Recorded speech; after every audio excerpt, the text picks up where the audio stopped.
Good morning, good afternoon, good evening, everyone, and welcome back to the Vietnamese Championship Series. I'm Milky Cereal, joined by the wonderful Marminogi, and we have some series coming your way today, starting off with Team Wales against the newly entered Box Esports. Now, Marby, putting our preferences aside, why are Wales so cool?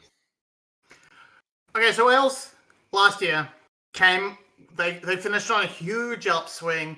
Nagia coming into his own, showing that talent that he showed in the B leagues. Killer Queen sort of finding some stability. Glory had a bit of a mid-season slump, but was coming back in form.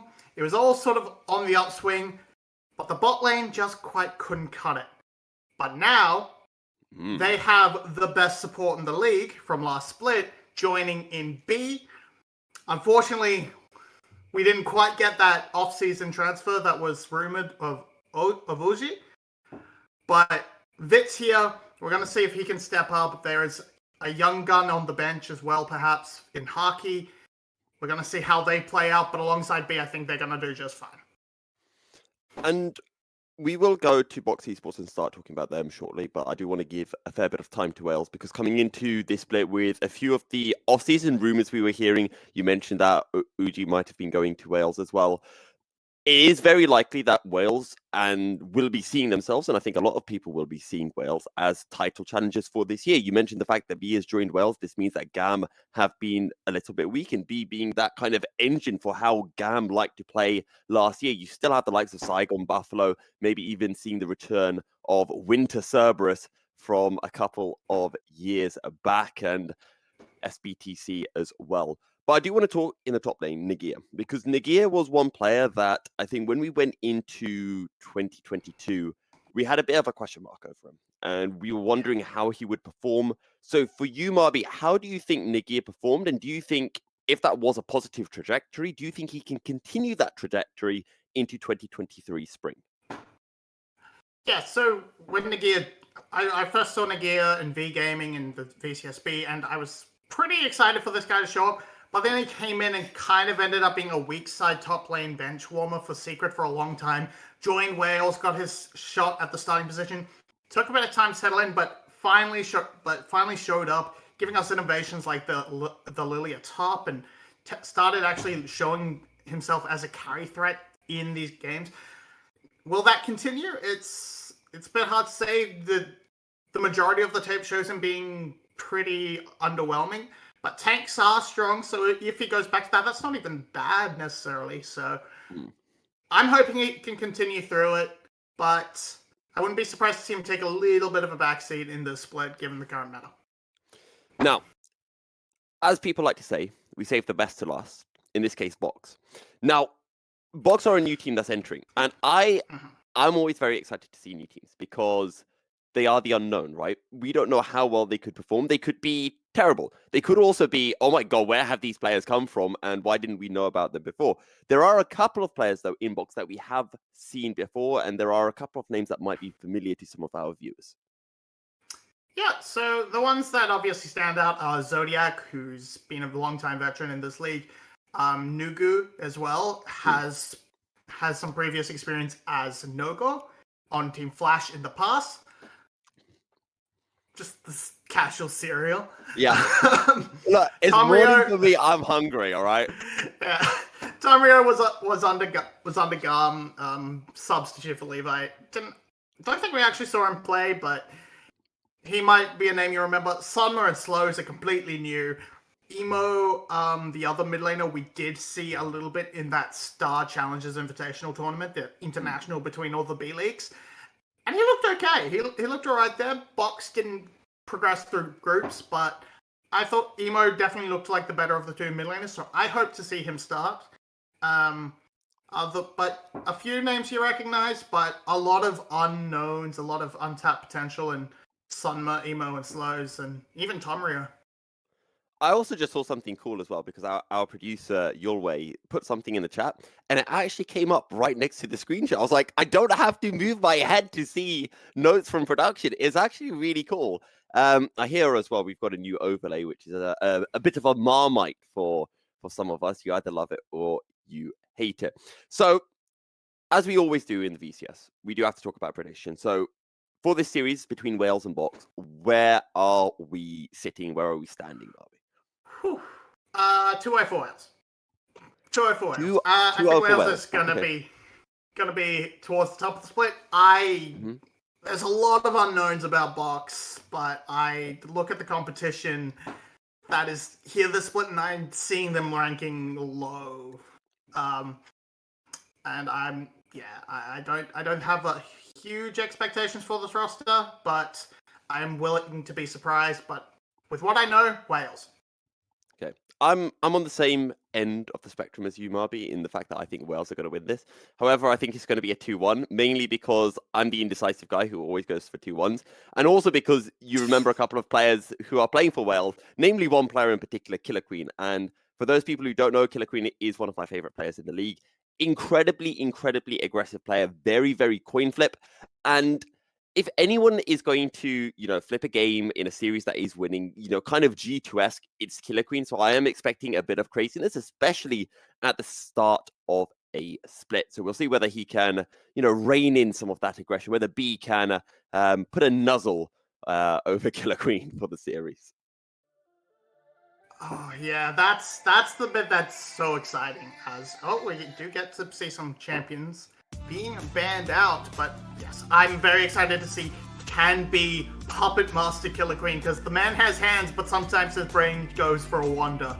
And if B can control Killer Queen, he could absolutely run this league from the jungle.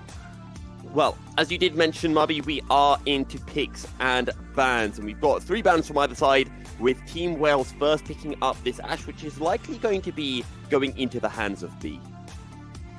Yeah, we have seen a lot of AD carry supports coming out, mostly from carrier on T1, but Ashe has been a pretty much staple classic since Worlds last year, and we're going to see it. This is interesting because it sort of says we're not going to see just the trade-off of Lucian, Nami, Zeri, Lulu, which thank goodness. But the jungle pool being targeted a little bit as you expect, the main OP's off the table, and an early Gragas pick. This can flex to multiple positions, and I like it as an early pickup. Same with the Tristana, with a bit of flex potential coming out from Box Esports straight out the gate. Now, Tristana does feel like an ADC that I haven't seen a lot recently, but I am getting these faint memories of maybe seeing a Tristana in 1 or 2 professional games recently. I'm not sure if I'm right there.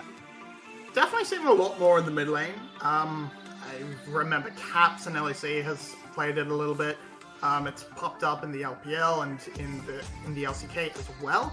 So interesting. But Vic just slamming it down, saying, I'm going to go for a kill lane.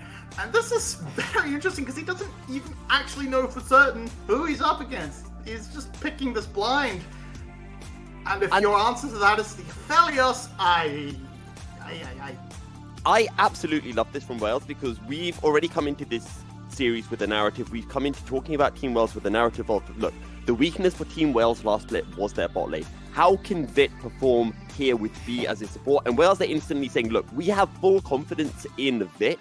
We are going to put him on the Draven, and we are going to destroy Slows and Zodiac in the bottom lane. Yeah, and just the lock-in for the Nautilus to answer, it gives you the option. It gives you the chance to take out that Ashe if she steps up too far forward, but you will be conceding a lot of pressure. And if Killer Queen just lurks in towards that bot side, gives them that cover they need, that'll give them the pressure to open up to dragons. That'll give them the snowball lane, the standard win condition across pretty much the global meta on 13-3. Very good opening round from Wales. Box still very confusing, still very flexible. Tristana can go anywhere, can go mid. That Gragas can go into potentially 4 positions, but with Nautilus, it's not likely to be a sport. So jungle top could be mid lane. We don't know. We actually saw a game of Gragas mid, I believe, in the LEC yesterday, with Niski playing it for Mad Lions against, I forget who they were playing against. I believe it was Faker SK busted Gaming. out as well. Oh, did Faker play it as well? Yeah, Faker busted it out the other day against Live Sandbox, and turns out, yeah, he's still really good at Gragas, even though it's been 8 or so years, 10 years actually, since he was last played it. You're getting me excited for Dia 1's return, as the Zaya is picked up for the side of Box Esports, so it will be the Tristana going into the mid lane. So what does Glory want to play into this Tristana? Wales do need some AP on their composition. So my standard response would be, knowing him, would have been the Azir, but this Cassiopeia would do so much work against this Gragas and this Tristana. If he picks it up, that's going to be a new pick. Yes, it will be. And then Nagia just on a big tanky boy on the side. That's actually perfect for the side of Wales, and it's a really nice composition all around. So the question now becomes for Box Esports, do they want to put Gragas into the top lane, or will they put it towards the jungle? I feel like it's probably going to go towards the top lane, so what does Tom Rio then want to pick up? Oh, a lot of things have been banned out, so yeah, Tom Rio... Yeah, it looks like Tom Rio's going to be on that Gragas, and then Sunma just going to pick up the pretty classic counter pick with the Aatrox. Aatrox has been nerfed quite a little bit. If I could just interject. Could be interesting. Where is the AP for Box Esports? Gragas. Is it going to be full AP? Just go AP. Okay. Thank you. Tends to go full AP. Even in the top lane, you see a lot of Roa into Cosmic Drive, sort of AP Gragas as well. So Gragas will be the magic damage. But will it be enough? You are right in the sense that it is fairly ignorable from the side of Sion, who can just stack big armor items like that Sunfire Cape, like a Frozen Heart, and just sit in front of Tom Rio and Slows and go, "How you doing?" And I think it was Yolway and Carrix yesterday who were talking about a Wukong going into an AP jungle, an AP mid lane, and being pretty much useless. That's because the passive of Wukong, the Stone Skin, just gives you so much armor. And when you're playing against the likes of a Tristana, a Zaya, and Aatrox, that Wukong's going to be probably loving life. Oh yeah, he's absolutely going to be getting a lot of value out of that passive as the team fights come rolling in. And against a Gragas should be able to weather that early game pretty effectively. Be happy to just sort of farm up towards 6. Maybe even look to invade and try and bully out Gragas a little bit. If he gets the drop on him, can absolutely win those trades. So I hope to see Killer Queen be the menace that he has been in the past, and with a bit of backup from B with that bot lane priority, I hope to see some shenanigans. I desire shenanigans. And that is the name of the game, right? That's where we're going to be seeing all of this action towards the bottom side for Team Wales. Maybe Box Esports potentially try to play towards the top side a little bit to, get this Aatrox rolling. But apparently we are ready to head on into game 1 between Team Wales and Box Esports. Okay, thank goodness. No delays this time around. And now we're just going to see these teams get off to a very standard start. Killer Queen poking in a little bit early, just trading a couple of autos, and not much happening early on. Don't expect a lot. Can't say much will go on. So, expecting a lot of bot lane focus from both these teams. That's how this match is usually played these days. Going to be starting on the Raptors for Killer Queen, and just probably 3 camps into sort of hovering bot lane, just making sure no one can get in there. Early trades from Nugu. It's going to be a little bit rough for Glory until he gets all his gets some items under his belt, gets the ability to cut off that rocket jump with the Miasma. I think that's the Miasma. I forget which one is which. It's the Miasma puts down the things where you can't do anything, is how I like to call it. The grounded button. Yeah. Yes, grounded. Very good. Yeah, I almost forgot grounded was even a term.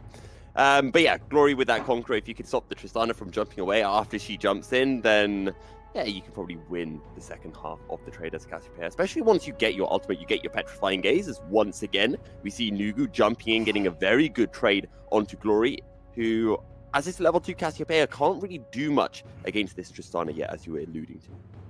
Did forget to mention, it is Nugu starting, but yeah, making quick use of this Hail of Blades and this level 2, just putting so much early hurt onto Glory, and This Cassio's going to take a little bit of time to really ramp up. He's going to struggle a little bit as Killer Queen said shenanigans, and here they are. He's not going to win out on the smite fight.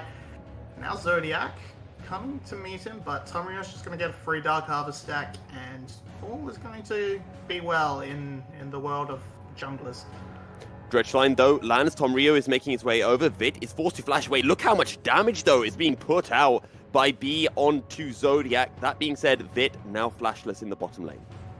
Yeah, little bit of a hot bait from Tomrio, just not committing his own flash, and they might have been able to turn that around, but that hook might have been too far as a flash would force. Zodiac with a dredge line just tags onto the wall and pulls himself into danger. As Zodiac's probably screaming, "No, please, no, I don't want to go in." And Tomrio is going to steal the Scuttle Crab away from Killer Queen. So Killer Queen now being bested twice by Tomrio in the jungle.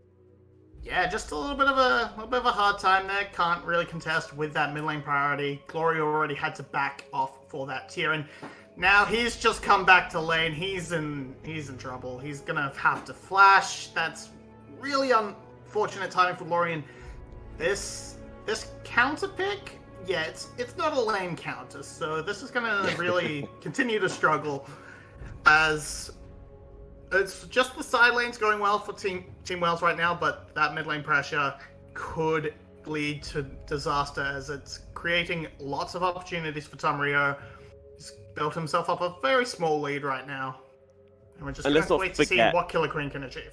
Let's not forget as well, that little gang onto Glory by Tomrio was after Glory had already teleported. So burning the flash after the teleport, getting a little bit of health out of the Cassiopeia as well. Very, very useful for Box Esports. Yeah, luckily for Glory, does have that sustain through the Noxious Fang. Can keep himself topped up with that, as long as he's striking a poisoned character. But Nugu and Tomrio just making sure this mid is controlled, and just gonna lurk his way into the bot side jungle again. Very pushed up. Wukong on the top side could spell disaster for the bot lane if they don't figure it out quick enough. And here comes Tomrio, as you mentioned, making his way through the tri-bush, will get spotted out by a ward. And Vit and B will very diligently make their way back to the safety of their tower. Yeah, so just not a lot happening right now. This has slowed down right a lot. Since Killer Queen took an early move, it didn't really work out for him, and now we're just sitting back, waiting for things to happen.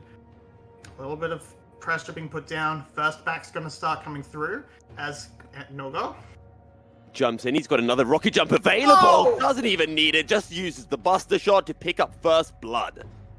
Yep, hits that level 6 first, has that ultimate before Glory, and can just pop him instantly and get out for free.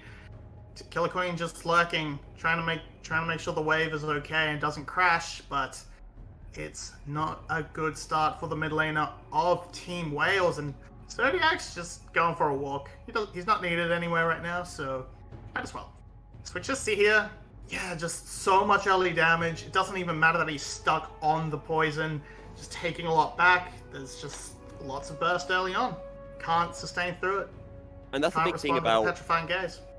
That's a big thing with this interaction between Tristana and Cassiopeia. Sure, you can ground the Tristana, but if the explosive charge has... Oh no, Zodiac, he does a Mickey X, and he ends up hooking the wall instead of BNB's just trading, even though Tomrio is here. They land the dredge line onto the Draven. Vit's gone too far forward, and Box Esports pick up another kill.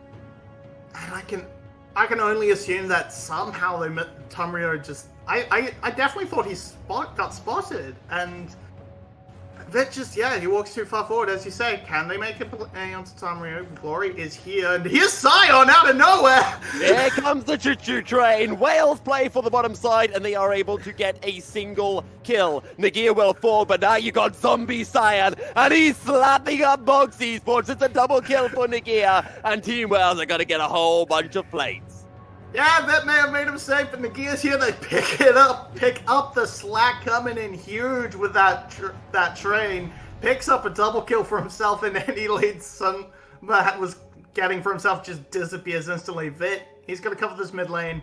Tower plates have been taken, but just a beautiful play from the top lane of Wales to keep his team in it.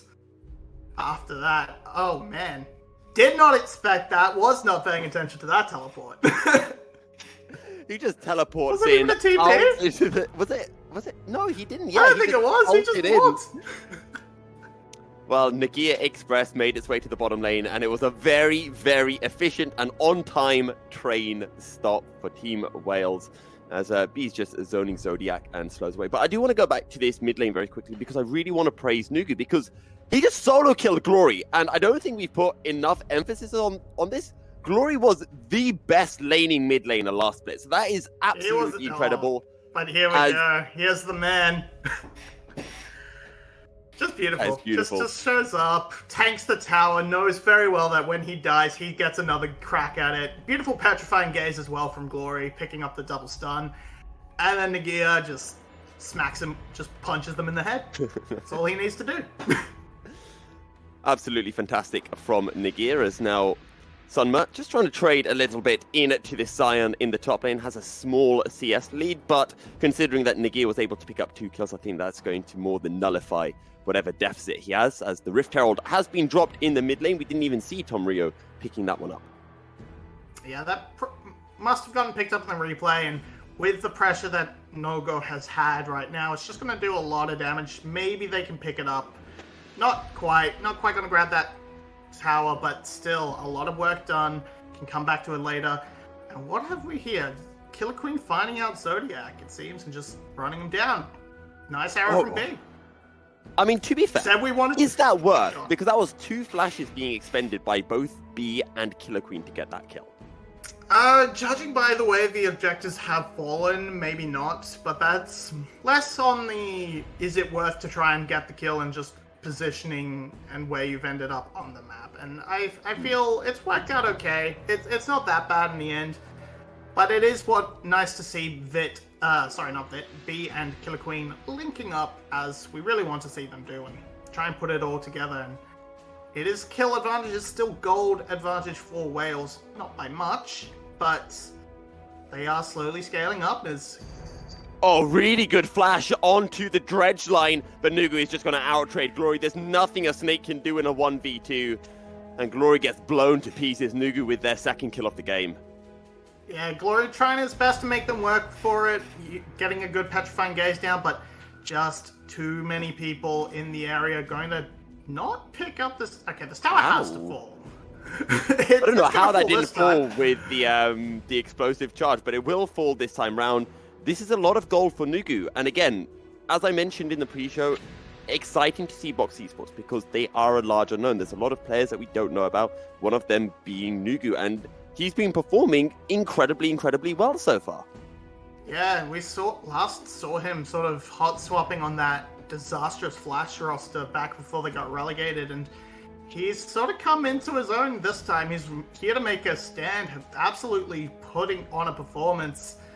Better environment, perhaps, a bit more experience under his belt coming into fruition, but here we go. I can play on to Sunma. Can he get it to work?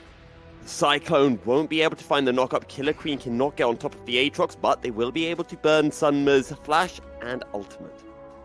Yep, so it's an attempt, not much to be gained, and right now it's just trying to find anything. The engages aren't quite working out. This bot lane has been...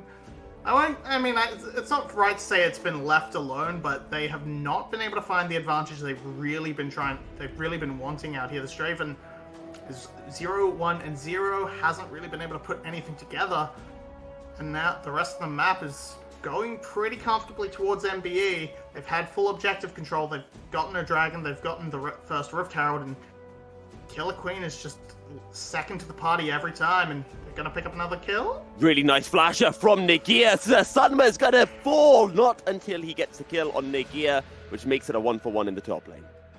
Yeah, okay, Nagia bought some time, but it wasn't enough in the end. Just a little bit too low.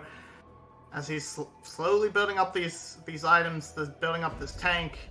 And it is more gold. It is gold back onto Glory, trying to accelerate this Cassiopeia, who has gone for the Everfrost. I can only assume that's meant to be sort of I need power now to counterbalance this Tristana instead of the standard Roa Seraph stacking.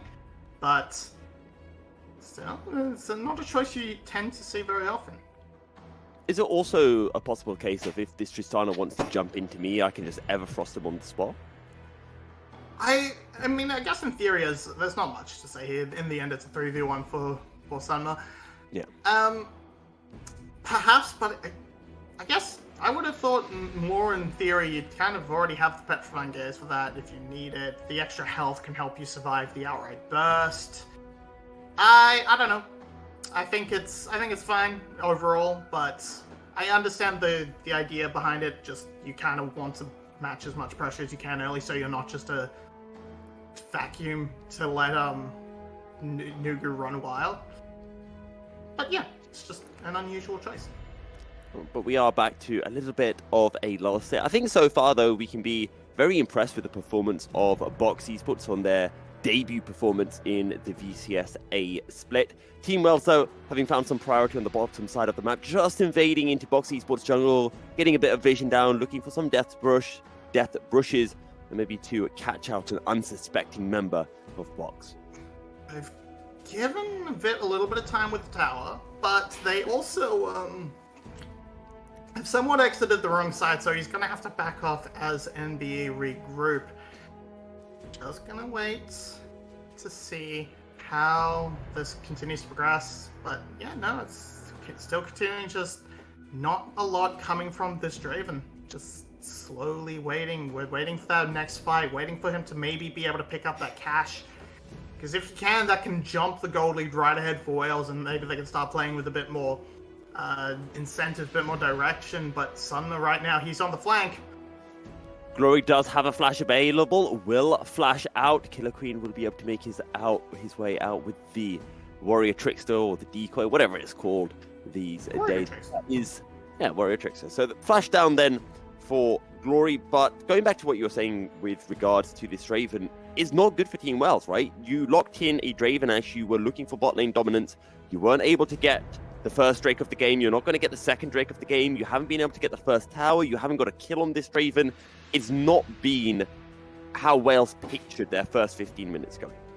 No, absolutely not. And sort of just this absolute hole of pressure in the mid lane kind of undid everything they were working towards. They're going to pick up the second Rift Herald and maybe try and transfer it into a top lane tower. Maybe not. Maybe just going to sit up here and alleviate a little bit of pressure. I think they're going to try. It might be low enough that they're just going to pass it off to Glory, get him as much gold as they can, accelerate this Cassiopeia back into the game. And then, who knows? Right now, nothing on the map, just Nugu going to go from lane to lane and knock down towers, as a Tristana is wont to do. These Yordles are known for their explosive capabilities. And here comes Nagia just to pick up the wave. I think that was, a plan from B and Nagia saying, look, I'm going to fire out the Enchanted Crystal Arrow. I will land it. You use your ult right now, and if it lands, we absolutely blow up this Tristana. And sadly for them, the Enchanted Crystal Arrow doesn't land, so Nagia ends his ult early, I think is what happened there. Yeah, it didn't quite...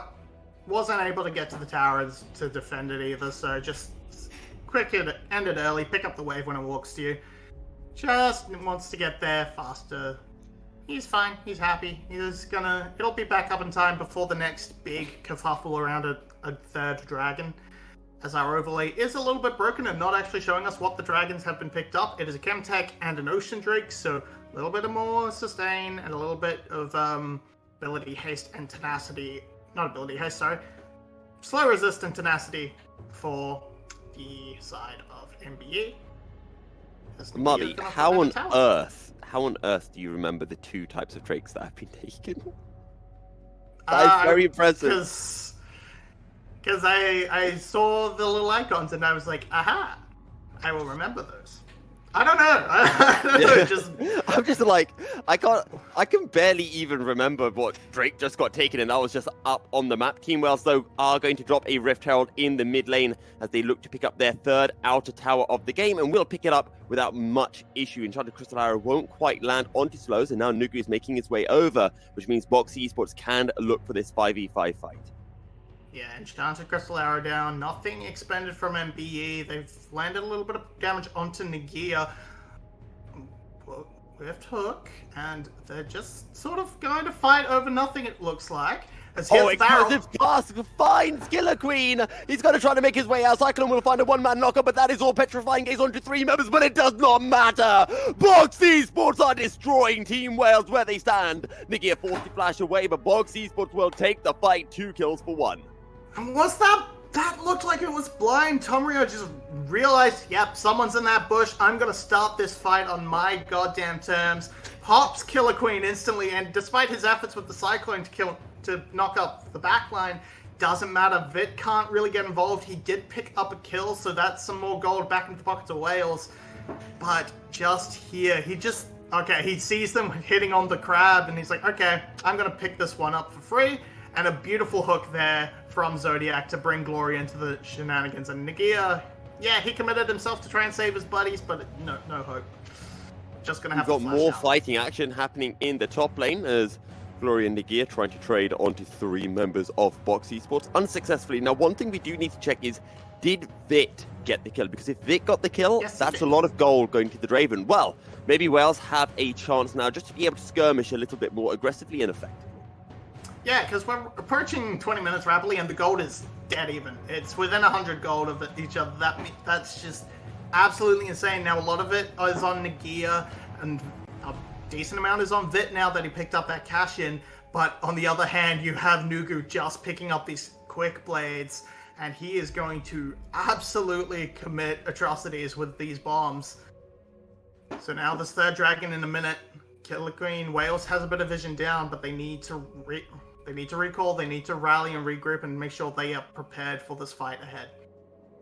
But again, I do want to stress a very, very good debut showing from a Box Esports. And I think the one thing that's almost been lacking from Team Wales, we can go more into this once the game does end, if it does change, is Wales have seemingly lacked a little bit of proactivity in the early stages. We didn't really see Killer Queen ganking anywhere. He was trying to invade and counter jungle Tom Rio more than actually trying to get an active lead for the likes of Vit and be in the bottom lane.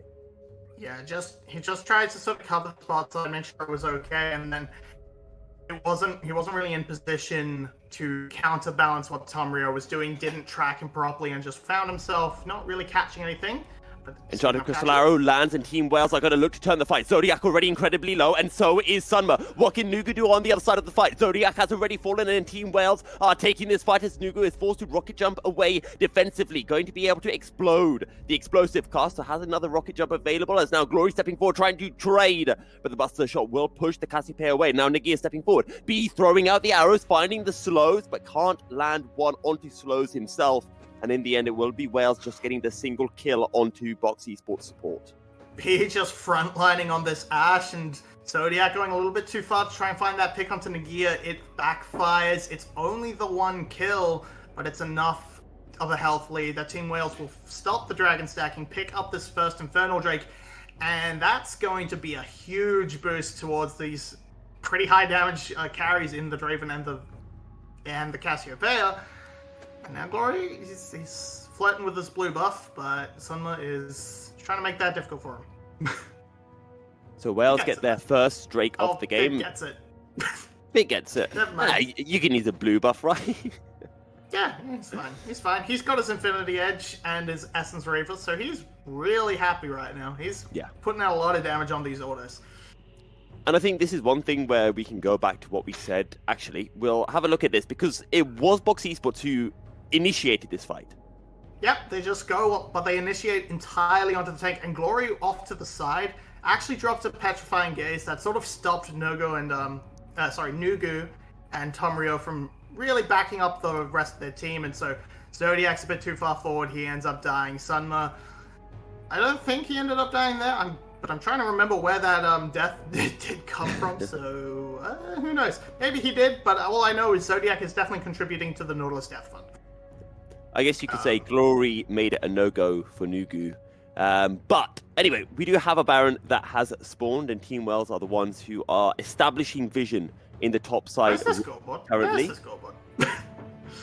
Okay, scoreboard's back. Just went for a little holiday.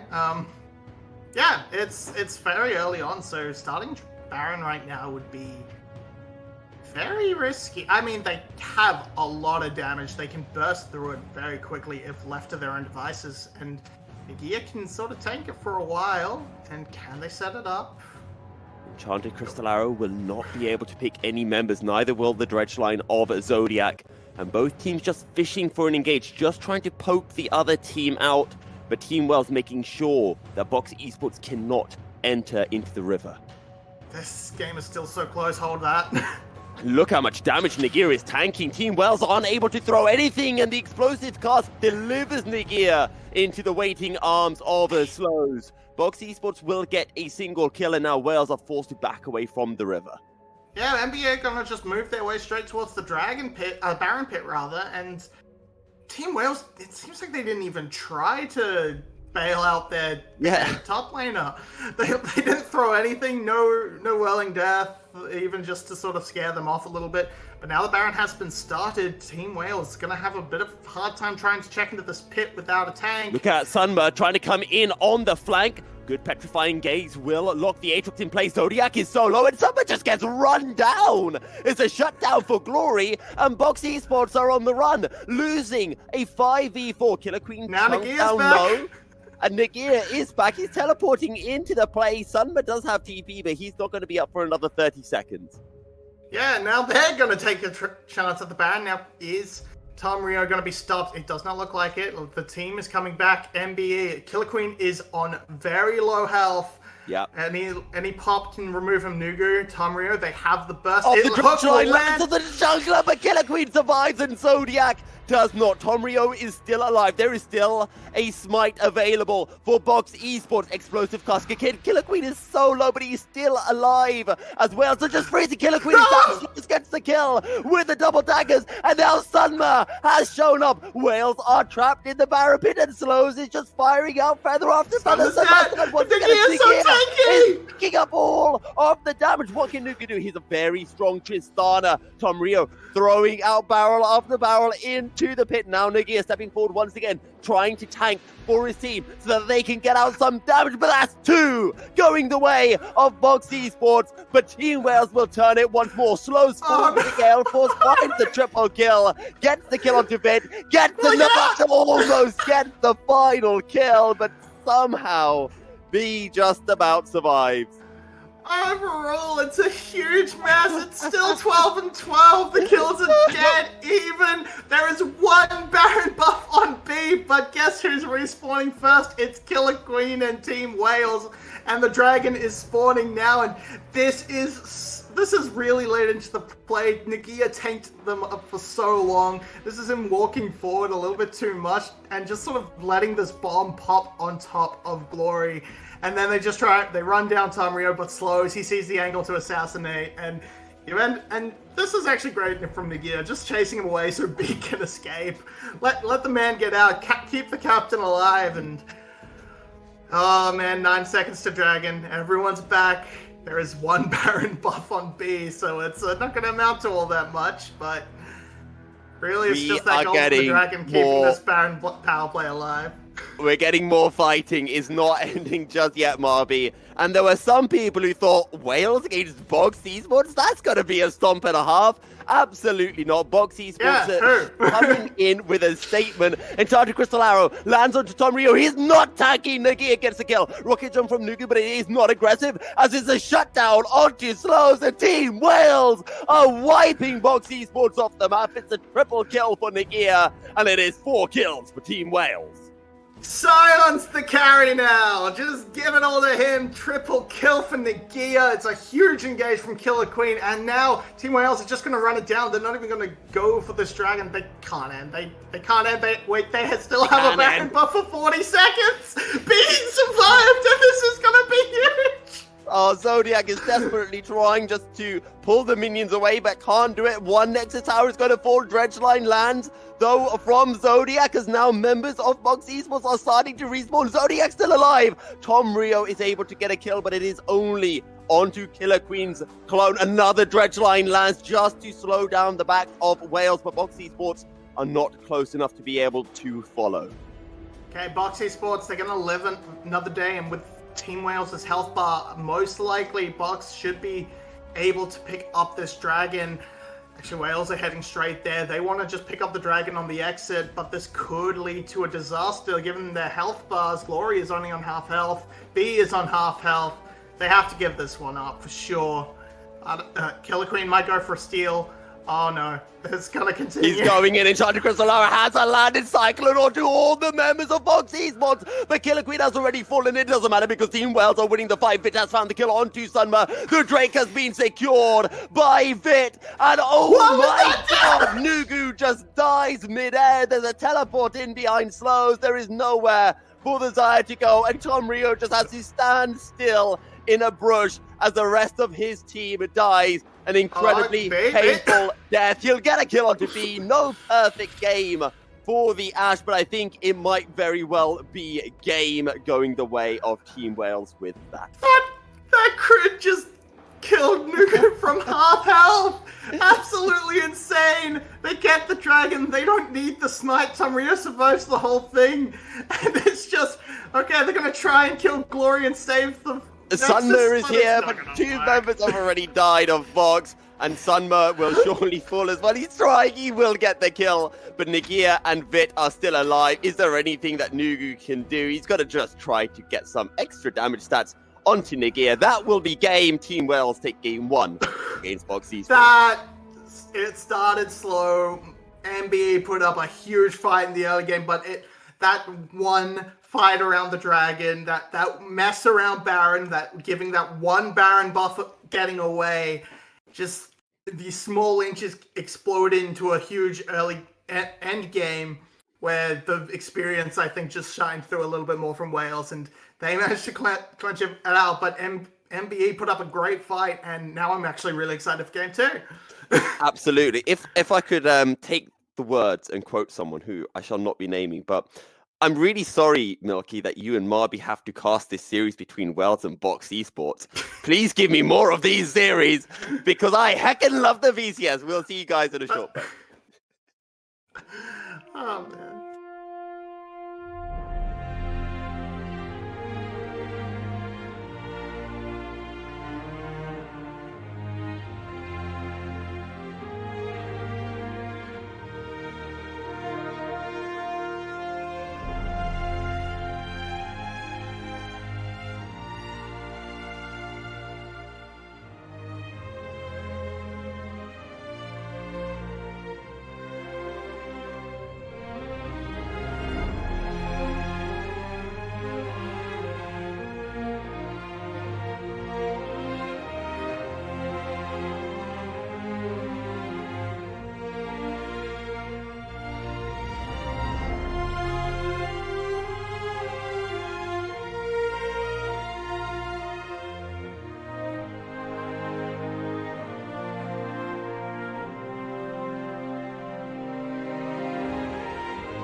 Welcome back, everyone, to the VCS for day 2. Wales taking on Box Esports. And Marby, we had an unexpected banger of a game. It was a fiesta, but I absolutely loved every minute of it. There was a lot of clown moments in that game, but it was exciting. It was just carnage. It's kind of what you want and come to the VCS for. And just big standout moments from a lot of players on both sides of the rift, which is what we want to see. In the end, Nagia was the one who took home the MVP, as it was Wales that closed it out, and that was one of the biggest Scions I have ever seen. And my goodness, my man's just carried. A lot of armor for that sign, and it kind of tied back to what we were saying in the drafting phase. Is that Gragas going to be enough AP? Is this composition going to really work for the side of Box Esports? But speaking of compositions, we have our picks and bans starting for game 2 of our series, and look at the respect from the side of Box Esports. Draven and Ash, gone. We want no more of that. Gone, absolutely taken off. Just remove that. They do not want that bot lane again. I'm surprised that the Draven got banned. Like, Vip was very, very good at the had some good team fights, but the lane did not seem to be all that bad. But now the best jungler available, rather, locked in for Tom Rio in that first pick, and it's just going to be that slam down of the double AD carries. Oh, this is gonna be interesting. This is gonna be fun. This is gonna be the first time it's happened this split for us, at least. So to give some context, as we are getting a remake, if that Varus was to get picked up and we have a Varus Caitlyn, we have seen a certain support by the name of Carrier playing some support Caitlyn over in the LCK. And some Varus. And then, of course, we have to remember that Varus can go AP mid as well. Wait, Carrier played Varus support today? Yes, he played it against KT, and KT kind of died a lot. But yeah, they debuted it today. It was good. But Caitlyn is the more classic support option, for sure. Well, Barbie, I'm saying that. Can I just stop you there? We're in 2023, and we're saying Caitlyn is the more classic support option. Compared to Varus, yes. But Varus has DC. So does Caitlyn. She has a net. She has traps. That is not a hard. She has great zone control. She has great zone control with the traps. She operates on a low budget well. I don't know. Does she operate? Does Caitlyn operate on a low budget well? Right. Okay. I always thought Caitlyn was like. Yes. Fair. Yeah. It's this is the silly world we live in. Where ADCs are just getting picked because they want to run Umbral Glaive and do silly things with it. And lane priority is king, of course. We are waiting a little bit. But yeah, if you haven't been paying attention, there is a nice list of AD carries that have been played support that include Kalista, Jhin, Caitlyn, Ashe, as we saw, Varus. Cogmore has been tried in solo. Oh my god! But hasn't made its appearance yet. Most of these are carriers' fault. Vayne? Condemn? I think we've seen Vayne. We've seen Twitch. Twitch was a classic. Yeah. That's 0-2 in LCK at the moment. It's fun. Yeah. Bot lane is a bit of a mess. Because all you want from bot lane is lane priority, which is why we aren't seeing things like the Nautilus very often, which is why we're not seeing we saw in the last game. Yeah, we're not seeing many of these tank supports anymore because they just cannot match the presence and priority of just running 2 AD carries on the bot side with Halo Blades. Barbie, in true VCS fashion, we're now going to get Alistair locked in. I have been waiting for the Cow series to start. Have you? I am waiting for it. I'm wondering how many series it'll take. I'm betting we'll see it before the week is out. Yeah. But we have yet to see it is going to be this bot lane locked in most likely. Not sure what went wrong, but yeah. Seems to be the play. Yep, so things will be staying as they were with the Caitlyn and Varus locked in, which means it's now over to the side of Box Esports to work out, okay, who do we think is going where? So, Bobby, if you were coaching Box Esports, what would you be looking to lock in with your next two picks? Okay, so this pains me a little bit to say, and they're going to lock in Lucian Nami, that's fine, it's a pretty base bowling, but I honestly would have probably looked for a Jhin Karma lane just to try and match that priority, and then pick up an Azir later on in the draft to sort of replace that sort of tank buster consistent DPS threat. It's not going to be that, it's going to be a Lucian Nami, which absolutely can delete a champion if they get things going, but that early level 1 is going to be absolutely brutal, and expect full lane control coming out from Team Wales again this game.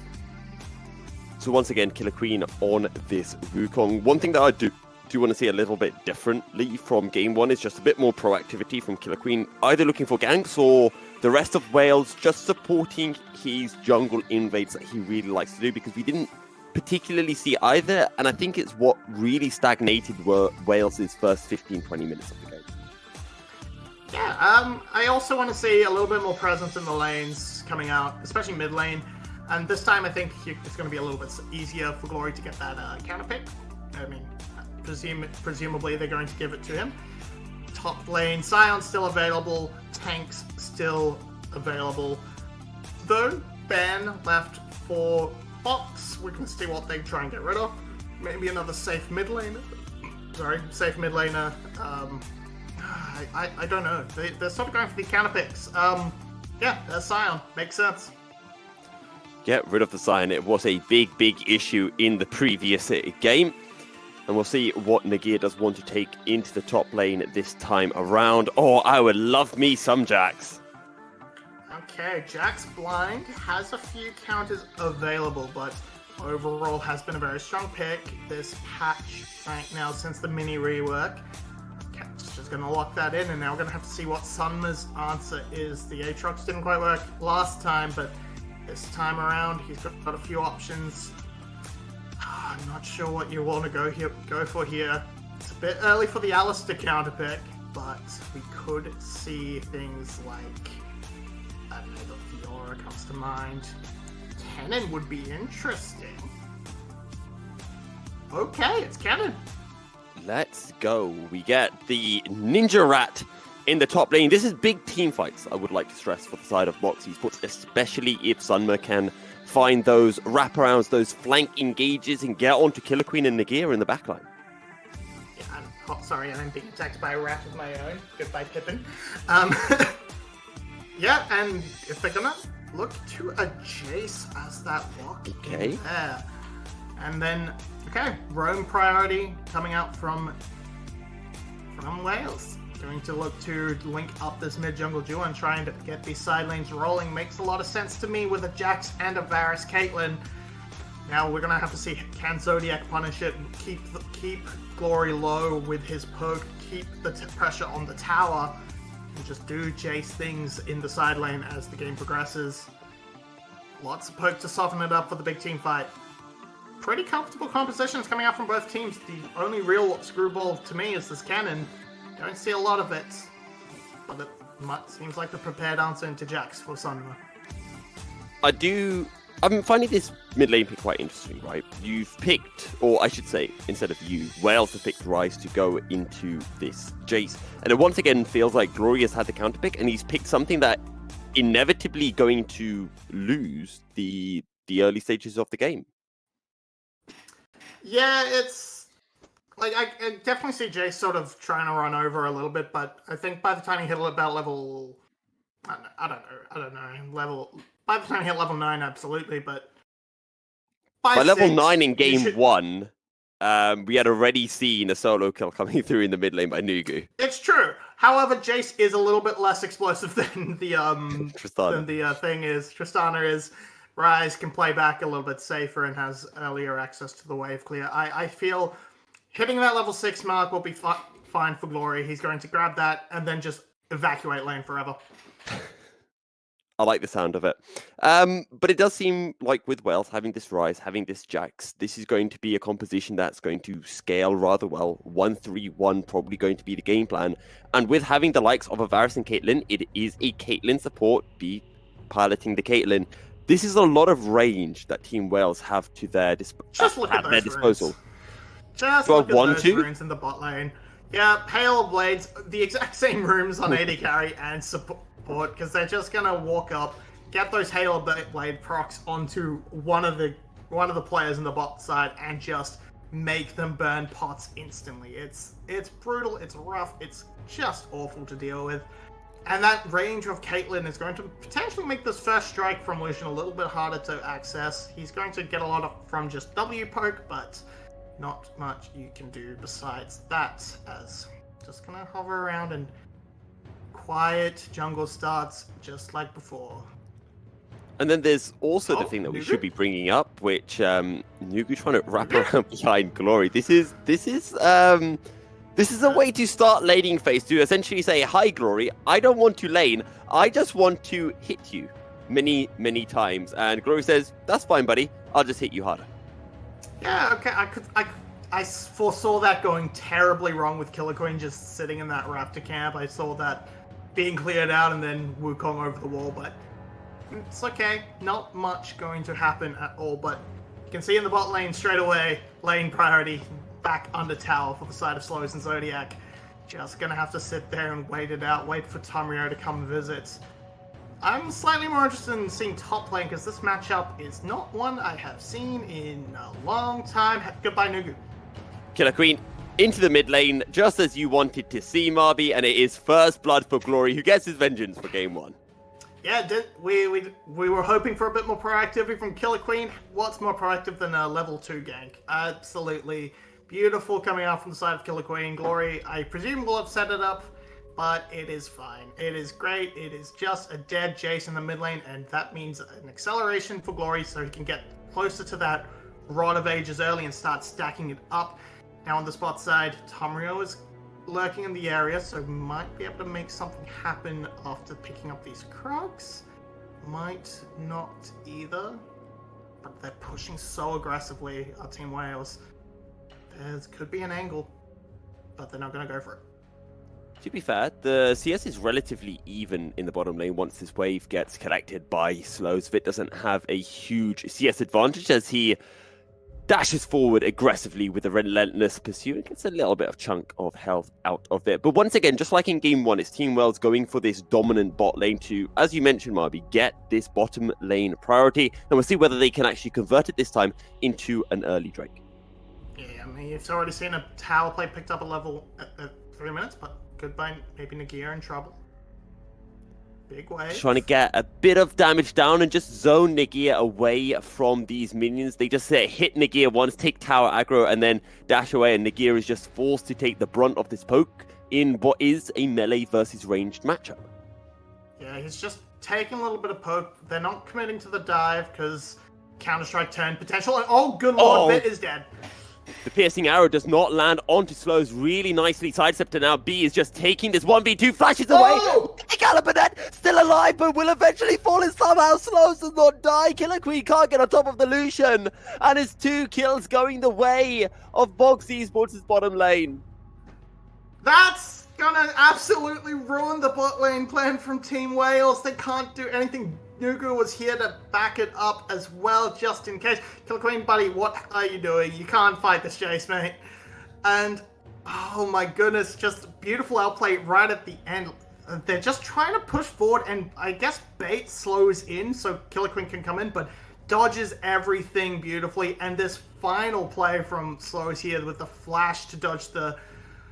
that I don't know, Aqua Prison. Zodiac actually clutched that so hard. The prison to stop Killer Queen going in as well means Slows actually gets away with murder there. Just literally clutch on the 2v2 play. Great to see the bot lane from MBE stepping right up and taking it to Vit and B. And just like I said in game one, I have to say it again, I've been really, really impressed by Box Esports. I think Nugu really showed up in game one, and now Slows and Zodiac showing that they can go toe-to-toe with Vit and B. Vit and B both being established laners here in the VCS. Another really good Aqua Prison, and Tom Rio shows up. There is nowhere for B to go, and B will take his second death in this series. Sorry, third death, actually.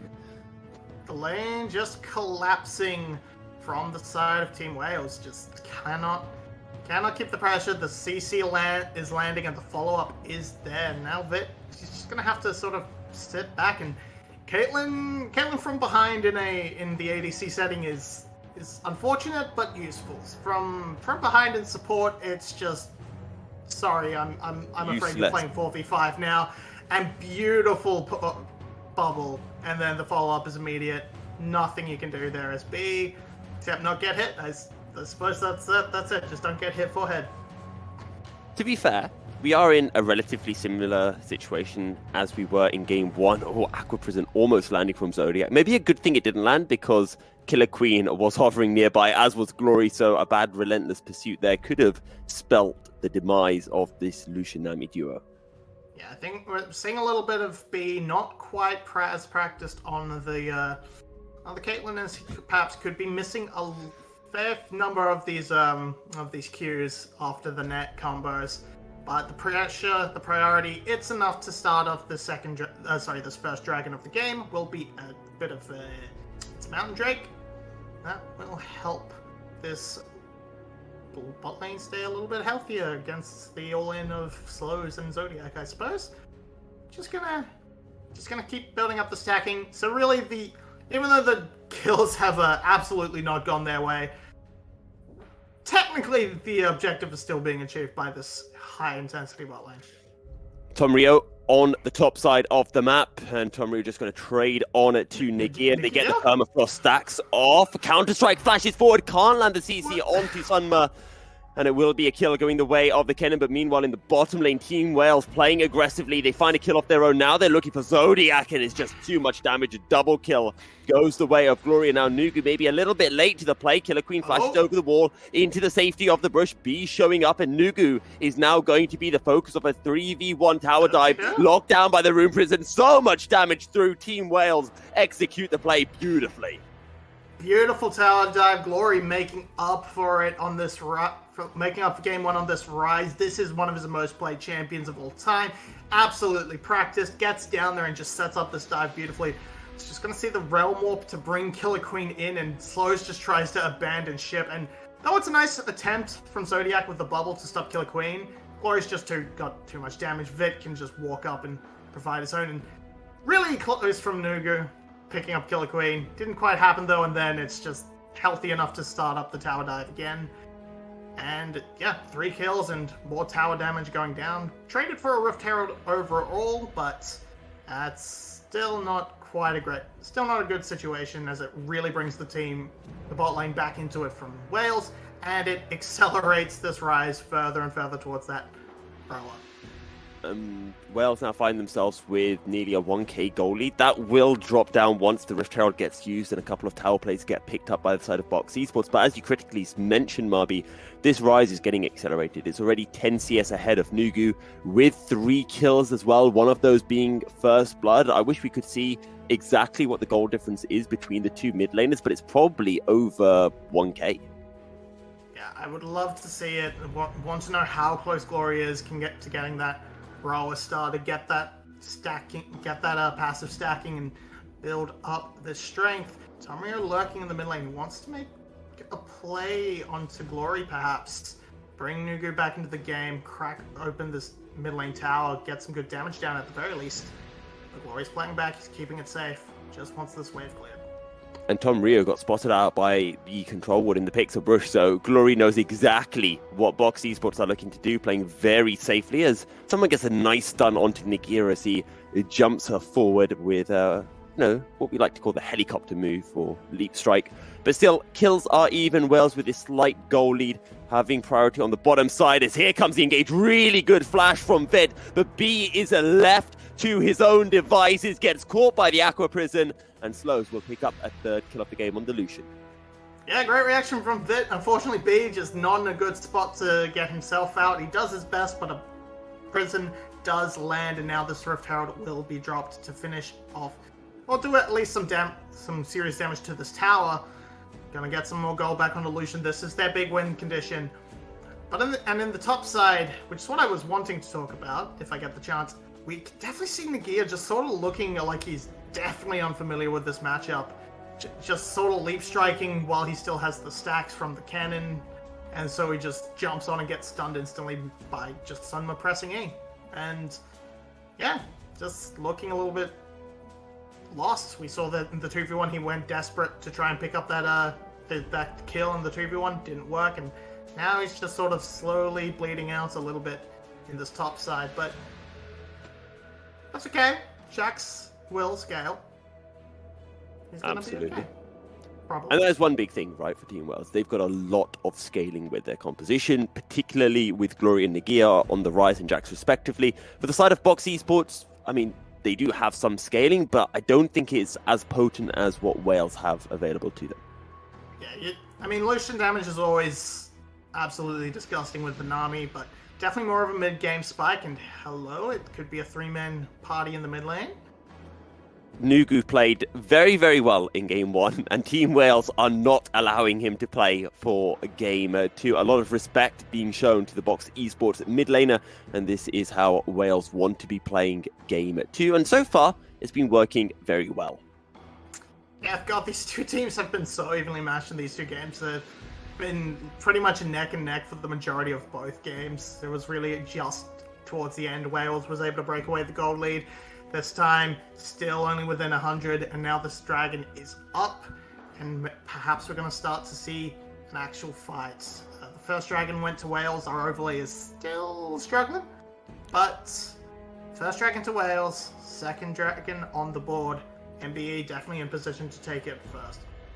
And both top laners have teleport available, with Sunma pushing this wave under Nagia's tower. Probably has priority to be able to teleport down for a Drake fight first, if either team do want to bring their top laners and turn a 4v4 into a 5v5, but it is Tom Rio and Box Esports who have control of the river currently.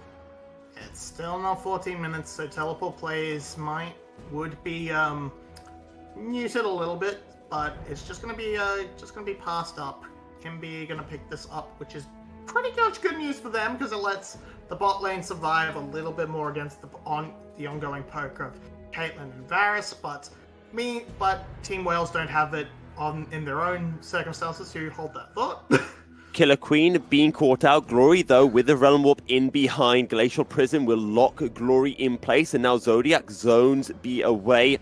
As Vit slowly showing up, Piercing and Lara will land onto the Nami, but no further aggression from the side of Team Wales. Whole lot of nothing. Maybe something if they walk so badly through the jungle. Tamrio lurking, but yeah, not much going on. The poke will be reduced now against MBE, but not against Team Wales. So Jace is happy. He's got this is something that is coming up recently. Gore Drinky Jace. Oh wow, Slows just says, howdy Vit, here is my Lucian damage, what are you gonna do? And well, Vit says, I'm gonna call my friends, Killer Queen and Glory, and turn this into another 3v3. In goes Killer Queen, really good Rune Prison to lock Zodiac in a place, but in comes Sunma with the teleport. And it is another kill going the way of Box Esports, this time a shutdown going the way of the cannon. I didn't get to see any of that. I saw Sunma show up and then everything froze. Oh no, it was cool. I can guess what happened. Big cannon ult. Yes. Yeah, Sunma just came in first and cleaned up the bot lane. Tower goes down as well. This is huge coming out from MBE, breaking up to a 2k advantage. Now Nugu has swapped to fight Nagia. This is going to be okay for the Jace, because once again he can, as we just saw, use that knockaway. But now bot lanes have been broken open. Have to see what can happen, and this all starts because of Lucian just doing Lucian things. This is why I do not like this combo. He just does this out of nowhere, and oh good. And now, you can't even blame Vit for that. Yeah, and so this is a decent start from the side of Team Wales. Like they take a little bit of time. They can't quite get it to work, but Sunma, they are just not expecting him to show up and just ruin their day. And then they take the tower and everything moves on from there. And hello, Tomrio. Hello, Lucian. This time, Vit cannot flash in time on the Glacier Prison. It's another kill going the way of Box Esports. And I want to go back to that previous play and really praise Zodiac because his Aqua Prisons have been on point. It's what caught Glory out and allowed Sunma to get in range to land the Slicing Maelstrom and root Glory in place for even longer. So really big props to Zodiac this game and this series, actually. Yeah, absolutely been showing up. Culling will go out, but Killer Queen, he's spotted on a ward. Over the wall comes Tom Rio, and now Nugu's making his way down as well. This is a 4v4. However, so much damage turned onto Tom Rio, and Box Esports just can't get into the fight. Now that Sunma is here, has a Slicing Maelstrom available once again. Nagia is low, B is exceptionally low. Over the wall goes Nagia, no more coming in, and down goes Slows. Down are going Box Esports. Sunma is the next on the menu. Killer Queen will survive, and it is 3 kills for Wales. MBE were just got a little bit too high for you there. They extended just a little bit too far. Slows was chasing that low health Caitlyn, and just Vet from over the wall gets revenge with his own ultimate CC. And now he's gonna try and play around this 2v1, which is, okay. He's gonna get the tower, but alright, it's fine. It's fine. He's saved the wave. Anyway, yeah, they got Hyphy. You see here, Killer Queen got a little bit out of position, and Tom Rio just kept chasing and ended up being caught out by the CC chain. The good quick turn from Wales, and then here's Slows. He wants to be doing damage. He's staying close to this wall, looking, and then just the chains of corruption. Instant follow-up from Wales. The communication is on point. They turn this fight around. Someone cannot get anything done, and a Rift Herald is the reward. A 1k goal lead now for the side of Team Wales, and as you mentioned, they have that Rift Herald as well that can extend their goal lead even further. 1 tower for both teams. It is Box Esports though with the kill lead, and just like game 1, we do have a very close game. Killer Queen, the only player of this game yet to die, sporting a very healthy 2-0-3 scoreline, but Glory on this rise. 2 items now completed, Lucidity boots as well. He's going to be such a menace in the side lanes and can clear waves in, well, with a snap of his fingers. 9 seconds, sorry, on Dragon. It's a little bit of a mix of vision control, but this Rift Tower is going to let Team Wales get the aggression they need, let them push their way into this jungle quadrant and control this zone. 1 dragon apiece. Team Wales are going to pick up this Hextech Dragon, and this is such an impactful solo. If Team Wales can keep this stack going, they will be able to they'll be really happy with their position, and just gonna trade it for a tower in the top side as Sunma keeps the split push going, but that mid lane tower is also taken, so yeah, it's just a head up. It's just a straight up 1 win for Wales. I think something else I want to bring up with the fact that we do have a Hextech Rift is that this is very, very big for a couple of champions. When you look towards the likes of Sunma, who is constantly looking for these flank engages on the cannon, having the Hex Gate just facilitates Sunma's ability to be able to find these critical engages for Box Esports. Absolutely. Nagia as well. Both these top laners definitely looking for the flanks.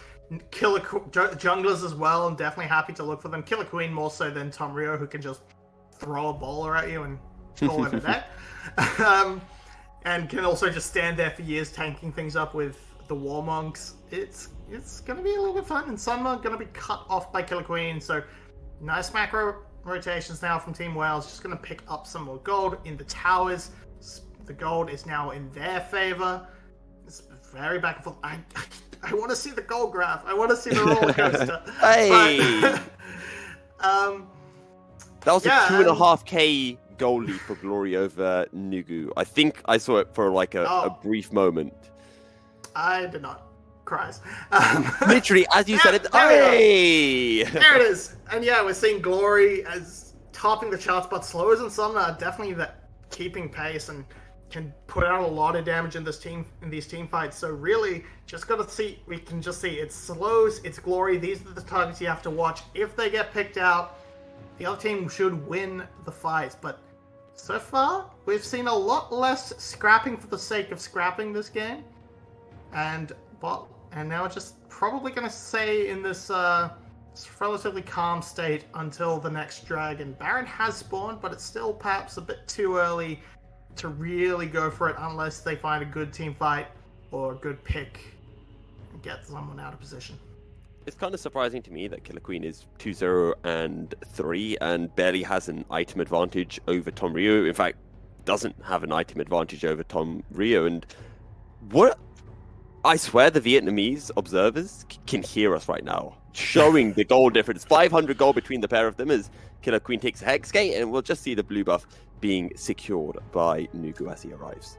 For what it's worth, the one item that that Killer Queen has costs more, and also the boots cost more, so you can see where the gold advantage is. The effective gold spend is still there, but yes, it is only really that one.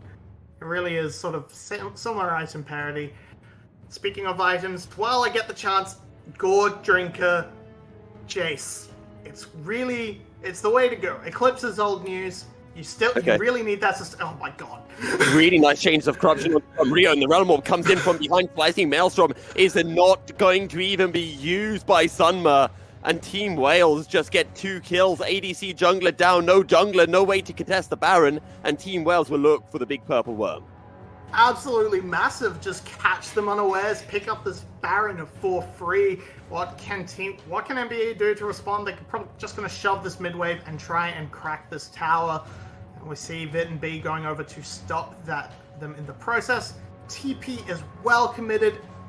Oh, it's going to complete, but okay, the flash is forward, continue. Lands the Rune Prison as well onto Nugu. Nugu is surely going to fall. Sunma goes in with the Slicing Maelstrom, and now he's just stuck between 2 members, will surely fall, and Nugu is left with not many places to go. There's a blast coin for Nagia, and donk, down goes the Jace, and Team Wales will secure another 2 kills. Alright, the teleport completed just in time so they could extend that fight, and here it's just a death brush. They have full vision control. Tomrio just steps too far forward, and Glory just delivers the monkey straight into the back line. And Nagia coming from another angle as well, just perfect pincer movement and just completely demolishes MBE. Absolutely fantastic macro by the side of Team Wales. There wasn't a Drake, though, for them to secure. The Drake will be up in half a minute's time, so that's what Team Wales are now going to play for, getting in some quick resets and making their way down into the bottom side river. Yeah, but they do have the Baron. That's more than enough. So now they can keep the waves pushed. They can have complete control over these waves, and just that translates into River Prior, that translates into Dragon Prior, and gets them to Soul Point, not the Soul. But just not much MBE can do. Just sort of trying to scrounge as much gold as they can. No need to fight this one. It's not worth it. And then just try and shove the waves out best you can, so that when they actually get to using this Baron buff on the minion waves, they don't have quite as much time to work with. There we go. Still 1 minute to try and grab some towers. So, 3 Drakes now secured by Team Wales. Marvin, I really have to test you. Do you remember what the first 2 Drakes of the game were? Mountain and Ocean. How do you remember that? I am... You have big brain. I mean, the thing is, I could say anything and you'd just think I'm right. Yeah, you're very true on that. Okay, I can no longer believe you now, Marvin. I mean, I'm 99% sure that I did remember it correctly, but, you know, I'm aware. I'm aware that I could have just said anything I wanted. True. Well, Team Wales with a really nice Realm Orb as Killer Queen, just trying to find a little engage. Chains of Corruption will not land onto any members of Box Esports, but Team Wales get the inner tower, they get the inhibitor tower, they get the inhibitor as well, and now they make their retreat out of Box Esports jungle. Now they can just back off, and then they're going to have that permanent pushing wave, and when the next Baron comes up in a few minutes' time, they don't have to worry about it. They can leave that bot lane to push itself and focus on the top 2 waves. Oh, look at Killer Queen on the mini-map. Why are you there, buddy? He wants to fight. Team Wales are slowly making their way over. Glory does not have a Realm Orb available, but you can see on the health bars that Killer Queen definitely coming out on top. He uses the Cyclone, I can't get the knock up onto Tom Rio, and you can see that Killer Queen is starting to get a little bit angsty. He wants fights. He wants to end this series with a 2-0 victory. Personal grudge has been discovered between Killer Queen and Tom Rio, just committing the ultimate to... There's no real chance of killing him, but, you know, just wanted to send a message. Just like, I hate you. I do not want you to be here. And, my jungle. Okay. Yeah, and now we're just gonna see the setup start again for this top lane play around the Baron. Gonna just keep the waves pushing, keep the setup. But it's still a while away, so I imagine we're not gonna see a lot of anything. So, yeah. Well, a 4k goal lead for the side of Team Wales, and let's not forget, they've got a Jax, they've got a Rise, a Glory has just picked up their third item, being the Zhonya's Hourglass. They can really start to utilize this split push pressure, start to go for this 1-3-1, or at the moment looking like a 1-4, and really put the pressure on Box Esports to say, how are you going to deal with us? Yeah, and I mean, speaking of that mid lane, you see Glory, he's level 17, Nugu is only level 13. Glacial Prison, Killer Queen chunked down very low. Very nice chains of corruption and a lot of damage on it to Glory as Nugu joining into the fray. But while all of this happens, I think in the mid lane, Glory just slowly starting to get this wave pushing in. Yeah, and I mean, if you just put Glory into a side lane, there's not really anyone who can actually contend with him. Nagia potentially can still be mashed by Sunma. But Glory, he's just so far ahead of the curve in experience. He's so far ahead of the curve in gold compared to the other side laners. Nugu is just struggling. He's only ahead of his own jungler and the supports. It's just not working out on this Jace. Couldn't get the snowball going like he did in game 1, and he has been suffering for it. I think it's less of a case that he couldn't get the snowball going and more of a case that Killer Queen ganked him level 2 and got Glory about a 0.5k gold ahead. It made things very difficult. Very nice Aqua Prison. Killer Queen's going to get burst down. Goes gold. Now the teleport's coming in. There's a teleport flank coming through from Sunma. This could be a really big slicing maelstrom. Flashes forward. He's going to lock down Killer Queen in place. Is it enough for Box Esports? Killer Queen is still alive now. Glory showing up. Realm Warp looking to find the engager onto Nugu. Sunma will be forced away 3v1. And it's the side of Team Wales that come on top with 3 kills for 2. Yeah, 3 for 2, and they're going to turn straight onto the Baron now. So as it spawns, they're going to be able to cut through it. They don't need Vit. They still have an 80 carry to work with. This one has headshots. It's going to be great for them. And absolutely, it looks like it was a little bit of hope from MBE, but it couldn't quite bring it over the line. As Spear of Shojin completed for Nagia, he is just getting monstrous, and he's building a way to his own Zhonya's Hourglass, and starts off so well. They get the pick on the Killer Queen. The flank looks like it's gonna be huge coming out from the back from Sunma, but then you didn't catch Glory in the stun, and Nagia shows up afterwards, and there's a little bit of issue here in that not both of them took the teleport and they didn't need it, but it's okay. They got the Baron. Now Team Wales has respawned and they're going to pick up the Soul, and now they have Exodia. They can just sort of walk down mid lane. They have all the buffs they need. I mean, it's not true Exodia, they don't have Elder Dragon, but again, they have the Salt, they have the Baron, they can just walk down the mid lane and do a lot of damage to MBE's base. And you have to think that the next fight will possibly be the last if Wales can pick up a win. And again, Killer Queen's the focus. This time round, Box Esports will burst him down, but Team Wales aren't done. They know they're strong. The wall goes Nagia, finds one. Tom Rio being chunked down solo. Vic just flashes over the base wall, says, thank you very much, I'll take that kill. Glory picks up a double. Nugu, the only member left standing, and with that, Box Esports will fall. A triple kill for Glory, and Wales will march on into Box Esports base. No members left alive, and Wales will be starting off their VCS 2023 spring split with a 2-0 victory against Box Esports. Much better showing than was expected from MBE, but in the end, Team Wales, they're still sort of that super team with B joining the roster. They still have the experience, they still have the team fighting, the macro, they just are better.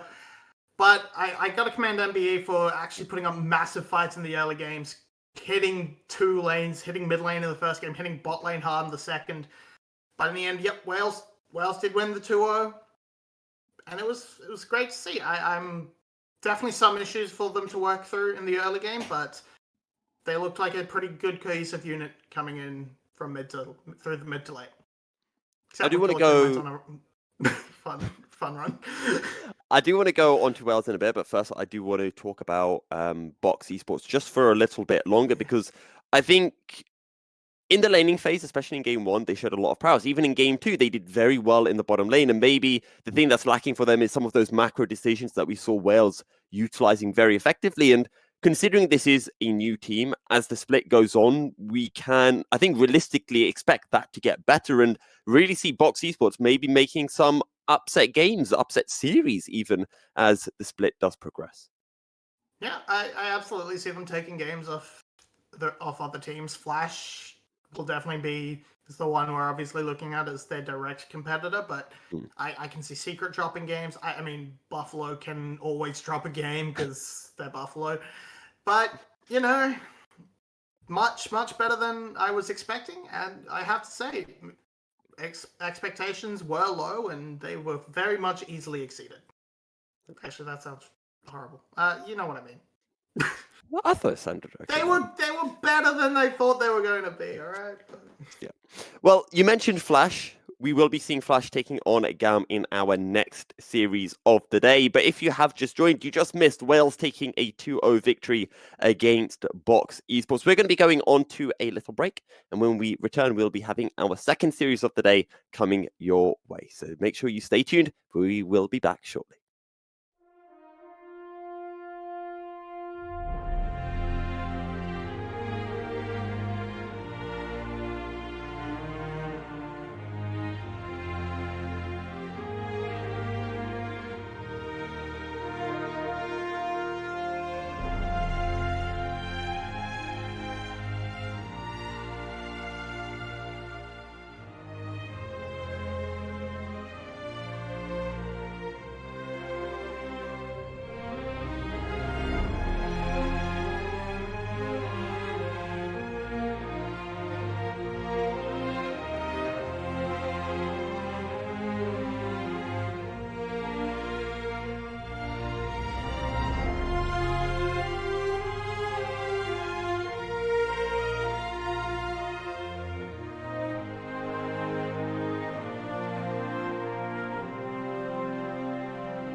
simple. Drop a rock into the water, watch it ripple. Tides turn quick, just keep your head on a swivel. Competition getting stiff, I'm here to make you wiggle. You know me, surround your whole town, make you yell siege. All-star, homie, this the king's speech. You can lock it down, we gon' still breach. Boy, preach. Who's next in line? Can you make that climb? Now is the time, get out of your mind. Raise up the lights, we all here tonight, so let's do it right. Yo, we came here to fight. Who's next in line? Can you make that climb? Now is the time, this world is mine. Raise up the lights, we all here tonight, so let's do it right. Yo, we came here to fight. Boy, you already know I'm the real wonder. Boy, I bring the storm, you gonna feel thunder. So your body count is up there with killmongers. How about you come take a look at some real numbers? Might just double up on you while I still slumber. I'm the living proof, I'm just coming through for the thrill of it. Room full of all-stars, we all guys. Somebody gotta be Zeus, I'll take charge. Who's next in line? Can you make that climb? Now is the time, get out of your mind. Raise up the lights, we all here tonight, so let's do it right. Yo, we came here to fight. Who's next in line? Can you make that climb? Now is the time, this world is mine. Raise up the lights, we all here tonight, so let's do it right. Yo, we came here to fight. Positive, negative, I'll take charge and shake odds, remain great while I pay homage. They always said that pressure can make diamonds, so keep climbing all the way up, that's where you'll find me. Right next to the legends, I go off my brethren, said goodbye to the old me. I'ma make sure that you know me. After this here, you gon' own me. Didn't choose a game, it chose me. You know what G-O means to an OG, let's go.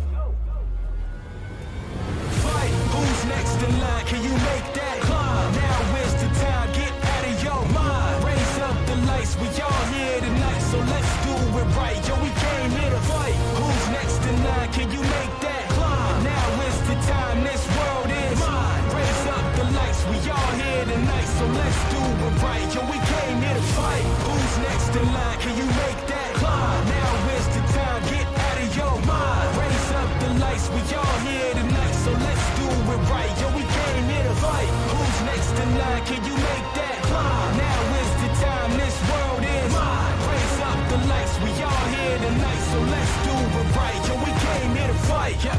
Get your back off the wall. Come on, yep, come one, yep, come on. Get up, yep, get your back off the wall. Come on, yep, come one, yep, come on.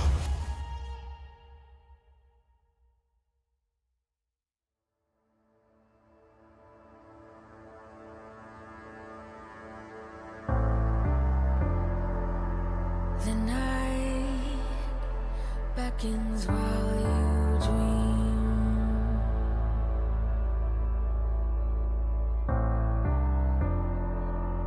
A life never lives in peace.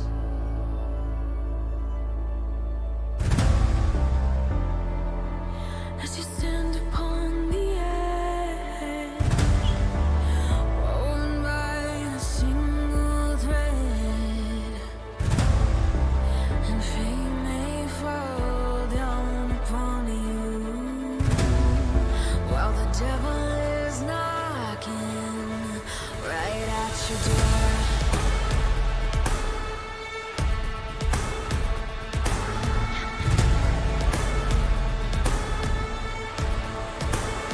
So are you restless? Each night you hear the drums roar. Awaken, awaken, the voice begins to call you while you hunger. A taste of destiny. Welcome back, everyone, to the VCS. My God, Marby, you look kind of different. What's going on? I mean, that changed a lot between the games, as did, of course, Rebel, who's apparently not around us for the series, and which I get to replace on a very short notice, but yeah, hope to do the series justice anyway. GAM is playing against Flash, and that used to be quite a banger in the past, I would say. I mean, it has been one of our finals, but of course with a very Twice. different Flash and GAM lineup. Twice even, yeah. Back then, it was actually Carty who was playing on Flash, I believe. It was before my time, but players have swapped since. Flash have swapped around since. They've dropped down to the VCSB. They're now back up to the VCSA. And what a statement it would be if they could even take a game, actually, off GAM in this series. Certainly would be, and as far as I'm informed, I also don't think they like promoted the traditional way, and it was just the upper teams kind of getting disqualified or anything along those lines, and with them being replaced by Team Flash. Team Flash now definitely has to prove that they even belong in this league to my standard, and of course Yoshino in his prime time was one of the better top laners, even despite him playing on weaker teams. So maybe he can get back onto those lines, especially with carry champions like Jax being strong again. I think that's maybe one way to go back into it. And yeah, for GAM, of course, with a new support, they changed a little bit. And of course, their new support, Zin, now wants to show that it's still the same old GAM, basically, dominating the league and smashing all the other teams. And this is a very important game for GAM because if we go back to Summer Split in 2022, there was a period of time where B was ill. So B wasn't actually playing for the side of GAM. I believe, I'm trying to remember who was replacing B. I can't. Elio, yes, it was Elio. And GAM weren't terrible, but they weren't GAM, right? They just didn't feel the same. They didn't have the same puppet masters pulling the strings. And this is going to be really important for GAM to essentially say, look, even without our mastermind B, we can still be as good as we were before. And with that, we are heading on into picks and bans. And once again, Quincy, we're seeing this Sejuani being first picked in the VCS. It is indeed, and it is of course a multi-flex, but now I don't even want to say like double flex because we have seen Caps from G2 in Europe playing it in the mid lane of all of things, so Sejuani definitely something that you can play in multiple positions right now. Of course answered by the side of GAM with Lucian on their side as well as the Wukong, with Zeri Lulu on the other side. You kind of have to pick Nami right now, otherwise it would get banned away, and you don't want Lucian to be played for anything else, except maybe like, I have seen some Lucian Sonar answers into the Nami takeaways, but it's something that can work out, but just play it with Nami, like that's at least the best option on the table.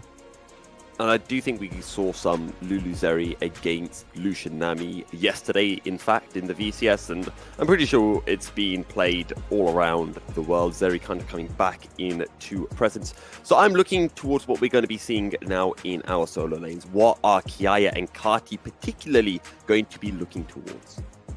It's a very interesting question, of course. I mentioned the Jax earlier on, but also Jace is also a topic right now because it is played in also both solo lanes. We have seen that in the LCK a little bit from players like Showmaker, for example, that was played in the mid lane. And right now, just the Sylas being banned out. Renekton, of course, against Kiaya has been banned out in the first rotation, so we can't go towards that. We have seen something like the Victor also quite a bit in other regions, and that's something that was a topic for GAM in recent years, of course, because Kiaya was also a Victor top lane player. Not saying that we want to see that right now, but it is like one of the options that's like in the deeper end of my mind. Something else to point out is Zin, the support for GAM, was, if I recall correctly, playing as support for AS Esports last season alongside Playcool. Also, formerly was an ADC for GAM, so returning to his old team, but in a different position. So Zin is not someone who's going to be completely unfamiliar with how GAM work, with how players like Levi and Kiaya like to play. And one thing that I want to point out is also like that's kind of sad for our producer Spruce usually, because now that Elise is finally relevant, she's basically banned every single game on the red side. That's kind of sad, because you would usually want to see that champion, but it just usually is not up to the standards, as it has to get banned out, as the Maokai did right now. I'm kind of surprised that the Maokai got ignored so much, because it is a very broken jungler in my opinion, and the map control is just so insane, with the AP heavier builds, with the Wanting Embrace being there, and the saplings just basically team mushrooming you and chasing you around the map, and could just provide so much map control. It's so easy to play, and you basically win river fights with it. And Annie is a champion that has risen to priority back again, so Jane gets that for himself. And a blind pick Fiora for the side of Yoshino. I say blind pick because the Jace could go to Kati, but see what GAM wants to do with it. So the reason why I'm getting so excited by this is, yes, Annie's been picked up, but this is Fiora. And this isn't any Fiora, this is Yoshino's Fiora, and I've been told many great things about Yoshino's Fiora. Apparently, he used to be absolutely insane on Fiora.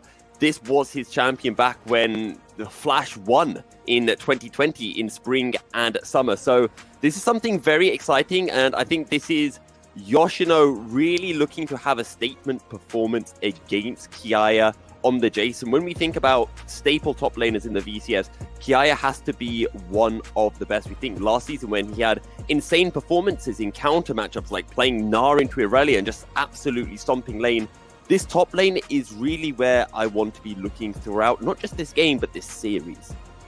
I think that might just even be an understatement. Like one of the best top laners in the VCS. I would say maybe the best top laner of the VCS. I mean, there have been quite some other names, but they are usually like weak side kings, like we had Pan V9 back in the day for Cerberus or something like those, as we just now have seen the draft roll around. And yeah, I think the draft from Team Flash is something I really like actually, because they execute the Zeridual lane against Lucian Nami, which is something that's way more safe in my opinion. Not that Lucian Nami is bad or anything, but there's just more that can go wrong in my opinion. And Yoshino on a comfortable pick is very good for him. The Fiora against the Jace is a matchup that the Fiora can play to some extent, unless she gets brutally obscured by the enemy jungler in the early game. Then it's maybe a bit harder, but other than that, they have the Annie, which is also a priority pick on the patch, and I'm not quite sold on the Orianna pick for Kati, but I gotta say, combined with the Wukong Orianna is a brutal 5v5 composition as well, and it's not easy to teamfight against those. I'm looking towards this Annie as well, because I've been very excited to see the return of Annie in competitive play, and I know I've seen it in some games, but I don't care about those games, Quincy, because I wasn't casting them. Now I am casting them, and I think this, you know what, this might be the first Annie I've ever cast in a game. I actually think the same applies to me, because I have seen like some Annie games in LCK, but I wasn't casting them either. So Yeah. here we see maybe some level 1 actually even. No, not quite. Just the ward being cleared. Yeah, And Flash have goes won to the Team game, Flash. right? Yeah, I mean it's a 0.005k gold lead. It's just yeah, detrimental to win the game basically. Quick math by Quincy, converting 50 gold into K gold, 0.05. So sadly, it doesn't come up on the zero. Actually, no, is it The math was wrong, 0.05? yeah. 0.005. Yeah. Yeah, I actually don't want to argue this, because doing math on stream is just so dangerous in general. Like, just don't do that, as we have just now found out. Also, to be honest, what I like, yeah. Go on. I go on, okay. The Yeah, one you go on Sejuani, he has one midi lane to play on, that is actually Yoshino on the Fiora. So for Kiaya, he gotta expect that sometime, at least in the game, that the Sejuani will come say hello to the top lane. And Jay's usually a champion that wants to generate some sort of push, unless he just zones Fiora away from the wave, which is the ideal state for the lane for the Jays. Will expect Fuquan to be there at some point, and that just makes it a bit harder for him to play the lane. It's TP flash on both top laners, I gotta say though, so maybe not so much ignite action that we have seen like in recent months in general. Top laners kind of tend to go back towards the traditional summoner spell, so to say. And I do want to draw a brief comparison to what we saw actually between Wales and Box Esports, because we saw Sejuani against Wukong, and back then it was Sejuani being piloted by Box Esports and the Wukong by Wales. And the thing that really stood out to me was just how much more presence the Sejuani had in terms of gank pressure, as Yoshino going all crazy over Kiaya. Does he go for the kill? Doesn't want to tower dive and will just leave Kiaya on about 100 health. And that's Yoshino being a magician, in my opinion, because he somehow hit level 2 before the Jace, when Jace is the range champion against the melee. Of course, I mean, Fiora always has like some sort of counterplay with the lunge to really just get close to the Jace, but this shouldn't happen, in my opinion. Yoshino really showing how he can pressure this matchup very early on, and something that I didn't quite expect. As Kiaya is also like one of the more proficient top laners in the VCS. We mentioned it earlier in the draft, and I would expect him to have more control over the wave there, but Yoshino showing he still got it. Maybe it was all down to that ward experience, level 1 in the bottom lane brush. Maybe Actually, it was Yoshino who got the ward. Yeah, if you got the water, then you just need 6 creeps to hit level 2, otherwise you would need 7. And that can actually make a huge difference in the top lane, especially. I mean, it's my home lane, I can tell some stories about it. It's just what difference. You can tell many stories about the top lane, Quincy. Yeah, if I lose top lane, it's just because enemy hit level 2 over ward earlier. I mean, it's just how it works. Well, Pudding going very aggressive onto Starlin Zin takes a lot of damage in return, and he's within kill range now. Fuquan is hovering around this bottom side, just going to look to pick up this first Scuttle Crab as in the top lane. You can just see on the minimap Yoshino getting this wave shoved under Kiaya's tower, and just getting a nice little ward down for some vision if Levi does look for a gank. And the Lucian army lane kind of struggling in the first few levels, which is something that is not that unusual, despite maybe sounding like it, because Lucian army has kind of changed over the years, because by now it's being played for almost 2 years. With the Electrocute no longer applying from Nami's ebb and flow, she usually just goes airy right now. Lucian going first strike is the usual choice by now, so the priorities kind of shifted. It's scaling better than it used to be in the past, but the first few levels are surprisingly rough for the Lucian Lime lane, despite being known initially as a body lane. First Blood still on the cards, and Kiai has just reset, teleported into lane. Yoshino does have flash. He will have the riposte available as well, and here comes Levi. Yoshino on the run has been slowed. Now Levi going on to Yoshino. Yoshino forced to flash away. Can he riposte to get out of this? Yes, he can, and denies the damage from the shock blast. And that's actually huge because Yoshino used his flash, but also Levi used his. So just the trade and summoner spells, he is losing a few CS off this wave, I would believe, as he has to TP upwards as well. But not going down for first blood is a very huge thing for him, as he can still collect a lot of those XP numbers and doesn't funnel any additional gold into GAM. So first gank attempt, kind of a miss from Levi, I would almost say, but trading flashes, getting the CP as well is also okay-ish for him, I gotta say. But I think Levi wanted more for sure. I'm also looking towards Team Flash's mid laner, Yane, because on this Annie, once Annie hits level 6, that is a lot of kill pressure that's available, especially if they can rotate to either of the side lanes and look for a potential kill either onto Kiai's Jace or this Lucian Nami in the bottom lane. As we see now, I actually want to see the scoreboard as I see the CS numbers back again. Yeah, Lucian and Nami being down a few of those, as we haven't seen any action from Fuk1, as you just now stated. I want to see him pull some attention to the top lane I mentioned earlier, as he has such a good innate synergy with the Permafrost stepping up with the melee champions, but he is currently looking towards this bot lane river again, where he cleared the scuttle earlier, and maybe he can go for some bot lane action as they hit level 6, or he hits level 6 himself, as he's right now on the level 5 marking. Level 6 would be a very huge power spike for him, as the Glacial Prison is such a key ability in those little skirmishes, 2v2, 3v3, along those lines. But he's soloing the Drake, sneaking it away from GAM, and I'm not quite sure if he can make it in time before Levi shows up. This is a risky call for him, in my opinion. Levi is taking the Gromp and then will presumably make his way down into the river. The Drake is down to 2,000 health, and Fuk1 does not have the upgraded smite just yet. Team Flash trying to get priority in the bottom lane to stop Xin and Star making their way up. Here comes Levi, not able to steal it, but Fuk1 is very low. The shockwave will not land. Flashed away by the Sejuani as Yane is making his way over. Fuk1 still on the retreat. Levi just needs a couple more autos. Permafrost comes in. There's Tibbers, and it is first blood for Yane. Team Flash to the rescue. And I really want to congratulate Sora too on the side of Team Flash. Sora is his name, I guess, because his shielding on the Lulu was so clutch to prevent First Blood from falling down. Fuk1 dropped so low, got this Drake kind of lucky. I don't want to congratulate for that play, I gotta say. As we have more action in the mid lane. In the bottom lane, but we're looking towards the mid lane as duking it out, and as expected in the bottom lane, there was a kill, but somehow it wasn't Stalin Xin who managed to find the kill. It was actually Puddin and Sora, so the Lucian will fall, and it's 2 kills to Flash as Flash are off away on a fantastic start. Yeah, I gotta say, almost a dream start. I don't want to congratulate them for this Dragon Flip they kind of won there, but Fuk1 on his own regard manages to escape with the help from Sora. Here, see, Flash Lulu, the clutch shield comes out, Glitterland, the Tippers also in his face, and Levi dies for first blood. Such a cool play by Team Flash overall thing. And here we see the Arc of Prison was landing by the side of Xin, but yeah, Zeri Lulu can still win those trades in the early game. Your style dashes in forwardly, he can't dash out anymore, and Zeri just, hits every auto attack, is something I would usually sarcastically say, but Zeri actually has to hit her auto attacks. She has to aim them. Yes. She's different. And yeah, that's 2 kills. She requires skill. The Drake as well, yeah, and that's a 1k gold for the Flash early on. And gotta say, the first few minutes, I'm positively surprised by this team.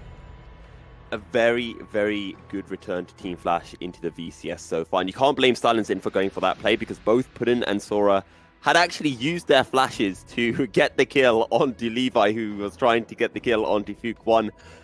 A fantastic start for Team Flash. They find themselves with a 1k goal lead. They're now looking for the Rift Herald. Sora actually rotating over to the top side of the map. This is going to allow Stalin Xin to trade on to Pudding under tower, but seemingly Pudding coming out of the trade on top. Yeah, Pudding seems kind of fine to be 1v2 in the bot lane right now, and now we have, which is kind of surprising to me, Lulu support roaming around, but yeah.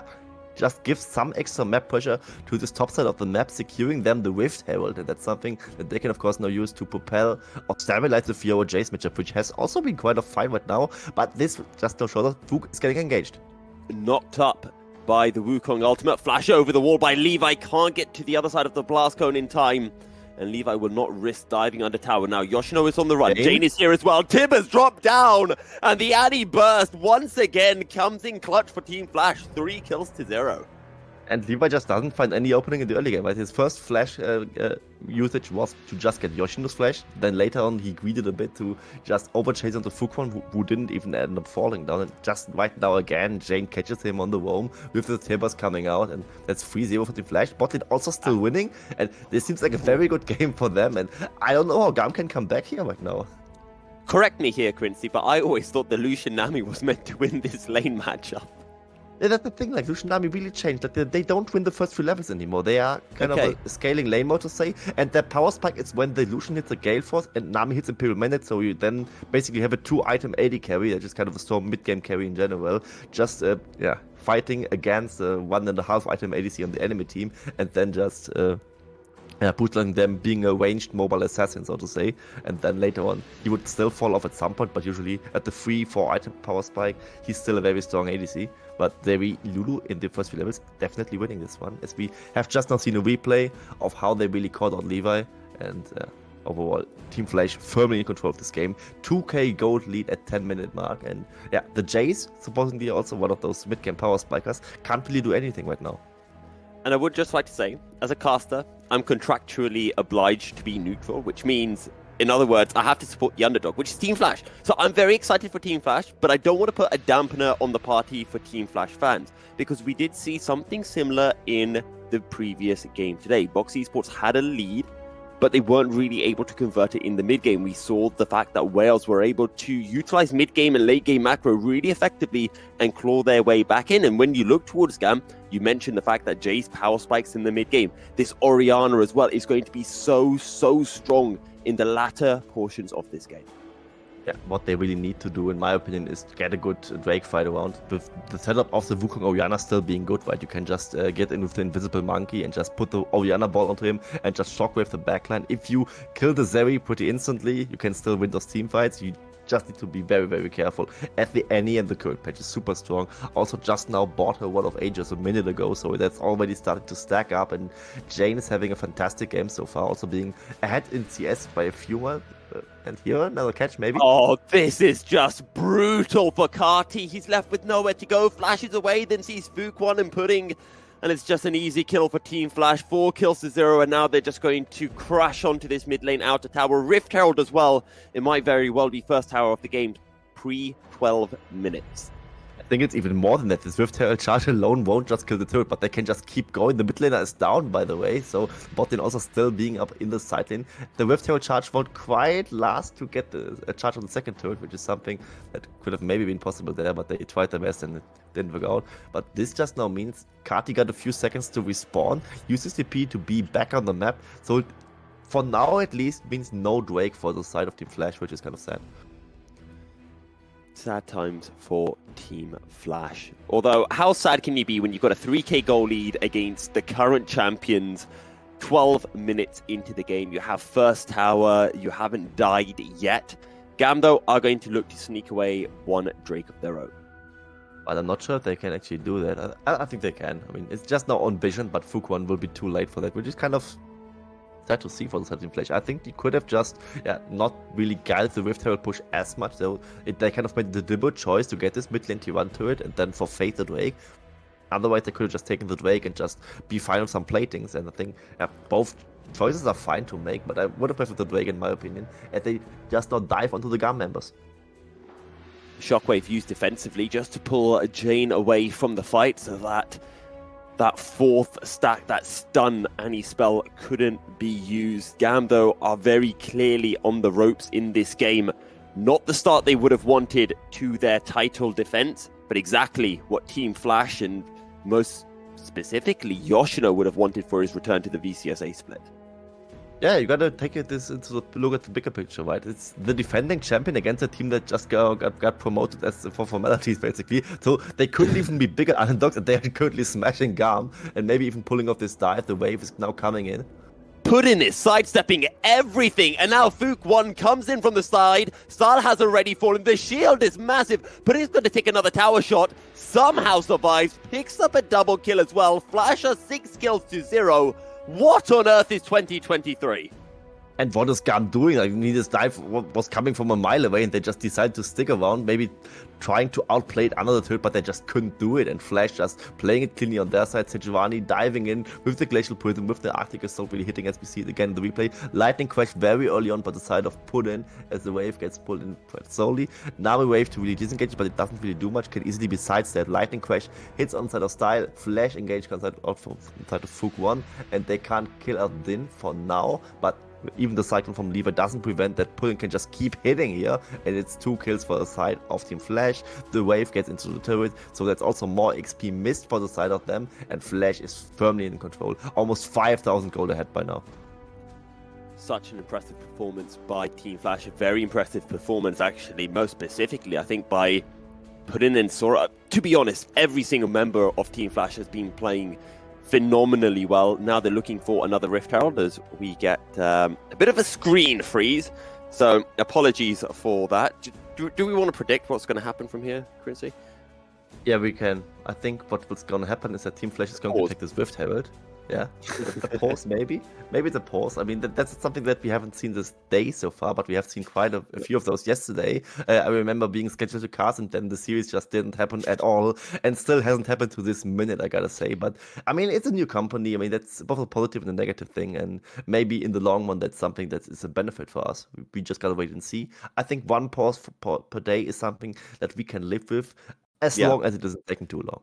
Yeah, it depends on the length of the pause, right? You'd rather have 2 short pauses than 1 long pause, and but yeah, I think that Rift Herald will probably get secured. Team Flash, though, you can't not talk about Team Flash after these first 15, 16 minutes. They've been perfect. Literally, you can't fault them one bit. Yes, I think Fuquan got a little bit lucky at the start when he tried to sneak that Drake, that he didn't die, and then maybe the Team Flash got a little bit lucky with the coin flip, but aside from that, you can't fault them. Yeah, exactly. Like, I mean, the coin flip maybe was the lucky part. I think the surviving part was kind of like just them playing well. I gotta say, like, Sora just being there, ready, flash over the wall just to proc a little shield is something that he deserves our credit for that one. And in general, like, my expectation was that, yeah, Team Flash has a nice draft. I like what they are going with, but I would expect GAM to just be maybe just hand stiff them all over the place, except for maybe top lane, because Yoshino is just one of the more stellar known players, I gotta say. But this just has not happened so far. Like, Flash from draft to the early game, a few hiccups have been there, but overall a very strong game from them. I kind of doubt that they should have lost this second Drake, but that's something that was also a deliberate choice by them, and maybe they just faded the gold more. I mean, we gotta say, early Drakes, they have been buffed last summer because they have been so weak on their own, and they have basically just been like a one stack towards the soul. Could lead there a little bit more than that, but overall, individual Drakes are not like your best bet, and with that extra gold, it can be enough to just really snowball the game and go for maybe even an early Baron or something like this later on. And I was just checking, and Your Way has semi-confirmed, but his semi-confirmation has jogged my memory. Pudding was at the Cerberus Academy and actually played a couple of games last year, if I recall correctly, over Artemis. And, well, we all know where we view Artemis as an ADC in the league. One of the best, if not the best, I think, alongside Shogun. And Pudding playing really, really well so far. Yeah, I mean, you can to some extent say Zeri is just broken, and I think she is, don't get me wrong. No.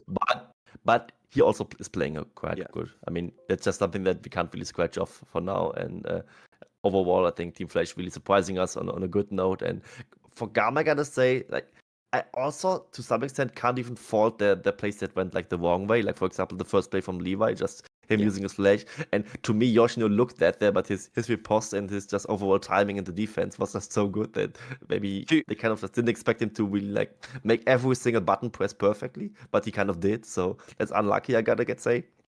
And also, like, when he overreached to get this one kill into Fook one, who expects Luna to be there this second and just be ready to shield it, and it just being enough also. It was super, super close. And to quote a very, very wise man, Levi on Wukong all day long, just trying to cover the fact that his hands aren't strong. Thank you very much, Your Way, for those, that lyrical masterpiece. Back on Rap God. What was that? Yes, Rap God. That's I think who was Your Way doing for that? Was he doing Saigon Buffaloes? I think he was doing Saigon Buffalo. Yeah, he was on Saigon He Buffaloes. confirmed it himself, yeah. Also, we haven't decided. Are we actually going with Phuc One or Phuc Mon? Because one in Vietnamese is Mon apparently. So I think I should go Phuc 1 because I will definitely forget what the Vietnamese version is. And I think with DR1, we also did DR1, and there are like many True. other numbers, I think, in other names. And I think to be consistent, we should use the numbers, even if we the thing technically is know more. with Like, we also had Cuba, and we are kind of hypocrites, right? Because True. we said Cuba Yeah. and not Hue Free. So who knows what's going on? So apparently this pause is going to be lasting for a little bit longer than we expected, sadly, Quincy. So that means, you know what? I think before we head to a break, I remember you mentioning some stories about the top lane that you have in mind. Have you been playing a lot of solo queue? Have you been grinding a lot of solo queue this season? No. I have Good. not. I've put up analytics and I've seen where's Yorick, where's Mundo, and I need to scroll like all the way to the bottom. And look like, oh nice, Yorick is like number 80 top laners out of 88 track top laners. Guess I don't play. I might as well play Pokemon, right? I've not played Pokemon in a very, very long time. I played Fire Red a few years back, and I just got really bored of it. And I was just like, every Pokemon game's going to be the exact same thing, right? Just different Pokemon. And I was just thinking, I can't be bothered to play it. Okay, producer told us I've to shut angered many people, so that might be the side to get into a technical pause so I can get berated by Quincy and your way off stream. I'll see you guys in a short bit.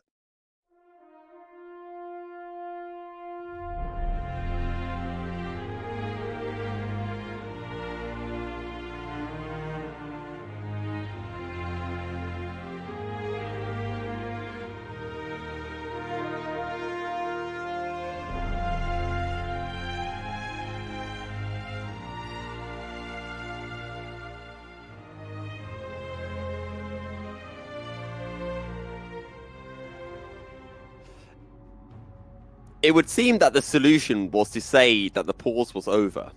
And then we get into game and we have another pause. It just Quincy. it could be worse. Like I was about to make like some joke about like we never left or something, but just now Yeah. as we get back in, they just debate us and put us back into the pause. It's absolutely astronomically unpleasing for us. But I gotta say, like it's a new company. I gotta say, like have some patience, give them a day or two, or maybe even 3 weeks, and then they figure this stuff out. I think, Quincy, we should try the magic again. So what we're going to do is we're going to throw back to the break screen. And as soon as we do, the game's going to start again. And then we're going to jump back into game. Trust me on this one. It's going to happen. So, your way, if you could.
Howdy, everyone. We're back into game, and what's this? GAM have just got a kill.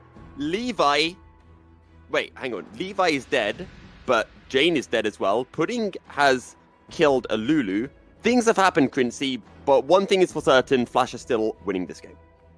I watched Jane die. Just kidding, I actually didn't because it was off screen for us. But either way, GAM got a kill, but only one, and they traded multiple ones on the other side for the side of Team Flash, but they also took a turret. So at the end of the day, with all the chaos really unfolding, I think it's kind of beneficial to GAM because that chaos just kind of maybe be that one wrench they need to throw into the gears of Team Flash, who otherwise had firm control of the game. And now, with GAM kind of scaling next to Team Flash, it's not looking as bad as it has looked beforehand.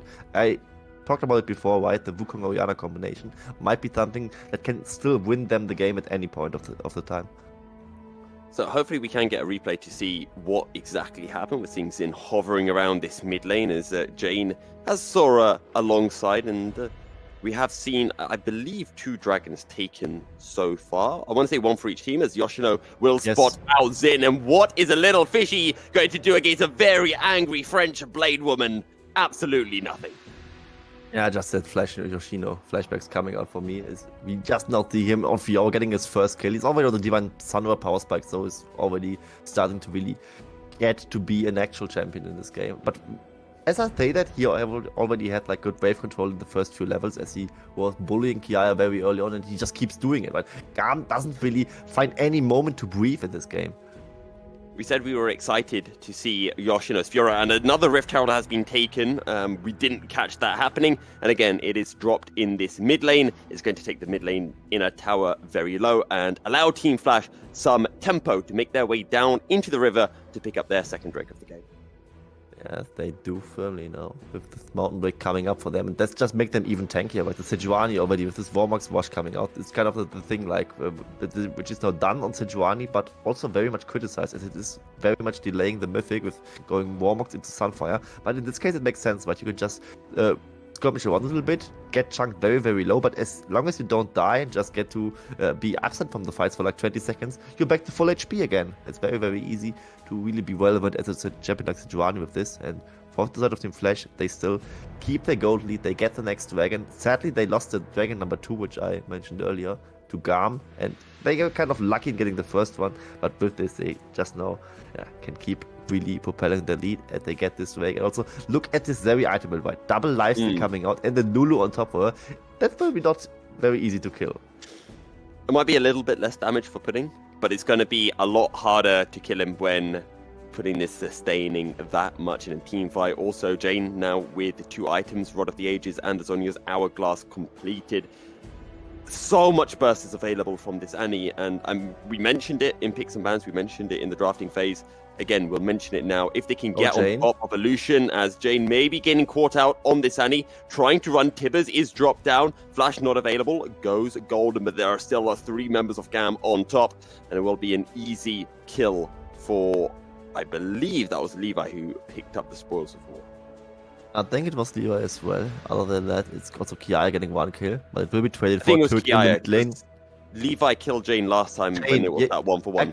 Actually, yes, yeah. But GAM keeps pushing, and so does Team Flash, but now do they? Actually, that's a huge win for GAM, I would say, as GAM is really getting more out of this push. They got this 1 kill on top of it, and they really chunked down this inhibitor turret, which is something that Team Flash doesn't really have a proper answer right now. And they are the ones with the split pusher playing from ahead, so they could have been more from them. Maybe this is more. The turn on to Kiaya forces the Jace to burn his flash to be able to escape out to safety, and Fukmon just having to use the ultimate, as did Yoshino. Yeah, so this ends up just being a flash down for the side of Kiaya. Expanded has been on the side of Team Flash, that they used both ultimates. At the end of the day, a fine trade for them, of course, but Kiaya gets to save this tier 2 turret there, so at the end of the day, not really much gold gained by the side of Team Flash, and they have looked a little bit more shaky after this pause, I would say, as first of all Jane dying, then again dying here in the side lane, and the trade still being not favorable for them, despite them being so firmly in control of the game overall, with the gold coming on, with Yoshino being ahead.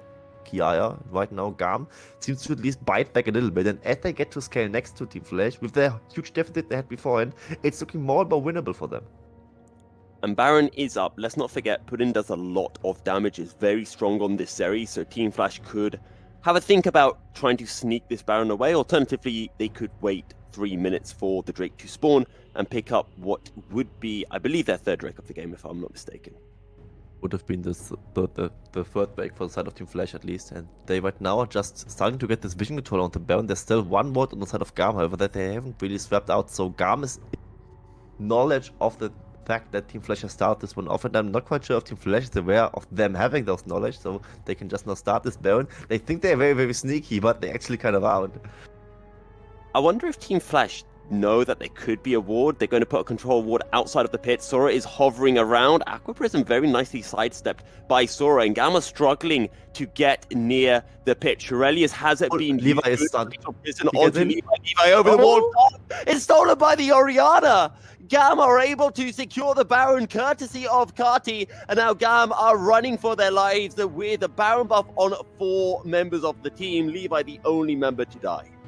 Yeah, that's like one thing. I did not expect the Wukong Oriana ultimate to be useful in this specific scenario, but also like maybe to combine with Smite to just burst the Baron, like why not? Just might as well use it for that. And that was Flash not really properly sweeping away the Baron area. I think in some instances you just miss out this one ward on the edge, and that might just be something that could have happened here as Levi gets stunned by the Glacial Prism, as we will see in this replay right now. And they kind of are aware that GAM is ready, I think, for this. But Levi still gets in. The damage, you can't really damage stop at 1.6k, that's just way too dangerous. Levi gets in, there's a smite, but there's also the shockwave. The shockwave ends up last hitting the Baron.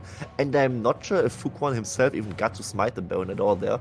Either way than that, it was way too risky to flip this Baron against GAM. And now GAM, only 2k gold down. It has been 5k before, I just gotta say, and it just means less and less. And with the Baron on their side, Drake coming up in less than a minute, which will be at the time where they still have Baron, GAM is back into the game. This is most likely GAM's way back into the game. As you were mentioning, with this Baron buff, they can start to get some waves to push in, maybe try to pick up their second Drake of the game and tie up the overall Drakes. And I was kind of trying to compare this game to what we saw earlier between Box Esports and Wales in the sense that Box got the early advantage in game 1, but just made a few slip-ups in the mid and late parts of the game, and maybe we're seeing something similar for Flash here. Yeah, maybe we do that, as this Drake will be spawning in a very few seconds. And Levi is not around for it. I'm not quite sure what's GAM's approach to this, as right now mid-priority is getting established, or not quite established by style. And I don't know why GAM is not really looking to contest this, and they just now on their side look to really crack the base open, knowing or maybe anticipating that Flash is going to this Drake and just trying to fight over it. Flash, thank you very much, takes the Drake, but they lose. I would usually say so much on the other side, but if it's just an inhibitor to it, I think this is also a mistake from GAM. So GAM will effectively allow Flash to take themselves to Soul Point. That would be Mountain Soul as well, which will be very nice for Fuquan in particular. Teleport now into the mid lane as Puddin and Fuquan are being zoned away. And this will be a mid lane outer tower going the way of GAM. So consistently GAM are finding towers, finding these little sources of gold, even if they are giving away, in this case, a Mountain Drake. They certainly are, and I think they could have gotten this either way. They didn't need to give away this Mountain Drake, in my opinion. This is just Soul Point for the side of Team Flash. One bad smite, one bad Drake situation, and it's just Soul for Flash. And GAM kind of got gifted the game back into their favor to some extent, with this Baron rush being done by the side of Team Flash, and they're kind of ready to just return the favor to Flash, is what I was expecting from that one. And they, of course, still in their own regards, got an inhibitor turret, got a mid lane outside turret, which is like the most important tower considering the control of the map. But here Team Flash looking for a dive. This is massive. Puddin over the wall, uses the ultimate. However, Tidal Wave does so much to buy GAM a time to be able to turn this fight around. It's a 1-for-1 with both junglers dying. Shockwave chips putting down a little bit lower, and I think the tower actually still stands. The tower still stands. Levi is getting taken down, but as is Fuquan. 1-for-1 is something that both teams can kind of live with, I gotta say. But for the side of Team GAM, I think it's a bit better. They are still behind, trailing in gold. And this Fiora kind of doesn't really work down in the 5v5 group. We see it here again. Yoshino is very, very strong in this game, but he can't really do much in this situation. Here the dive is kind of awkwardly played. Tidal Wave to disengage it by a little bit of more time as well. It's a Cyclone coming out from Levi. He sacrificed himself so that Fuquan, who also kind of overdove this, gets taken down. So it's a 1-for-1 with the turret still standing. And Team Flash certainly expected more coming out of this. And I think the big issue is that when Pudding goes over the wall, he gets knocked up by the Cyclone, then knocked up by the Tidal Wave, and that's already pretty much 2 seconds where Pudding can't do any damage. And if the Zeri's more relevant in the fight, it probably is a lot more devastating for the side of GAM. Certainly is, and also with this double lifesteal item build, it's kind of getting criticized within the VCS community, I gotta say. And if he wouldn't go this item build, would just go for something more aggressive. But the Sheepo is the usual option, I would say. But the BT maybe a little bit too much on the lifesteal side. He could just straight up deal more damage and also heal more with the lifesteal off of this more damage, and maybe just have more on the overworld page there. But with this, it's kind of struggling, especially if he gets CC'd multiple seconds. I mean, you don't deal damage in this case anyway, but of course. This dive was something that Team Flash played a little bit sloppily. But with this, the game kind of calmed down a little bit, right? It's 1k between those two teams at 27 minutes. And with that early game from Team Flash, I feel like they failed to reward themselves a lot. However, Pudding now does have that Infinity Edge, is a lot stronger on this Zeri. And I think we're getting to the point where Pudding is going to outscale Style just because, you know, range difference and just how hard this series is going to start hitting. Yeah, and also look at Styles' item build, right? It's like a garage sale coming out of him. It's like the serrated Dirk and the Zeal, and now he's trying to finish with Rapid Fire Cannon, which of course would be a little bit of a power spike, but is Rapid Fire Cannon really a power spike? I think it kind of isn't. And him being forced or feeling forced to build this Rapid Fire Cannon just tells you a lot about how this range difference is really applying in this game, and just building an item that's not really that good in the DPS department. But here we see the next engage coming out. Glacial Prison lands. Fuquan, though, turns his attention towards Levi, hops over the wall and out to safety, and Team Flash will just continue to get priority in the mid lane and now try to transition that into priority in the river for yet another Baron dance. Yeah, the Baron just now being spawned, but them being down the Glacial Prison means that it's not that easy to play for them, I gotta say. Like, the division setup is not that terrible, I guess, but that ultimate is just so clutch. You need to have it ready for a potential fight, and with GAM having their abilities ready, it's not something that they can just easily start. Especially all that Jace poke now would be very relevant. If you get shredded down by the Baron, you would lose resistances as you really tank it down. And right now they're just going for a 4-1 setup with Yoshin on the side lane, pressuring the other side of the map. His DP would be ready for an emergency case, and now Team Flash's 4-man squad kind of needs to hold off and just now, yeah, as Yoshino was taking down this tier 2 turret in the bot lane, they would, yeah, just need to ensure that GAM is not just starting out the Baron on their side, but with GAM being in the 5v4 on this side of the map, they can easily secure more vision. In goes Levi, finds an engager onto Jane, just gets knocked up, knocked around. Wild Growth will keep him alive, but Sora instead gets focused down and taken down. 1 kill going the way of GAM. Team Flash now without their support. Fuquan getting caught out. Aqua Prison won't land onto anyone. Culling chips the Jane down even further. Yoshino full of health. Pudding looking for a potential way to play this. Style maybe getting a bit too angsty. Stopwatch used by Jane. Now the Mountain Drake is up. This is sole point for the side of Team Flash, but Fuquan is so low. Jane will be forced to reset, has a teleport to get back into the fight. Still, 5 members of GAM are making their way into the river strong, and Sora is not up on the map. Teleport now coming through from Jane into the bottom lane to join into the play. Yoshino uses the riposte. Can Fuquan get into the Drake pit? Turns towards the Levi. Yoshino on the side of the fight. Nobody died just yet. The Drake secured by Levi. Levi will now fall. Fuquan gets run down and taken down. Pudding now being forced away. Shock blast sidestep by the Team Flash ADC. Double kill for Kiaya, and GAM will win the fight, and GAM will get the Drake. Sora showing up, flashing forward, trying to get the kill on his Style, but just flashes into his own demise.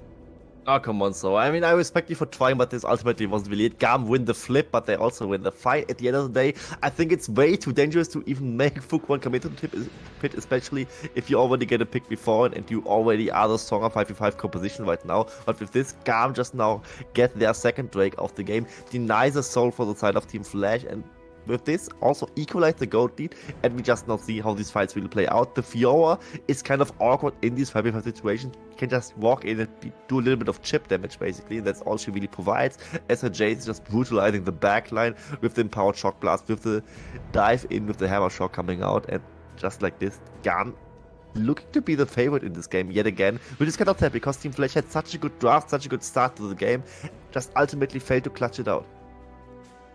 And this all just comes down to how well GAM team fight this. At the end of the day, they have a 5v4 advantage for this fight.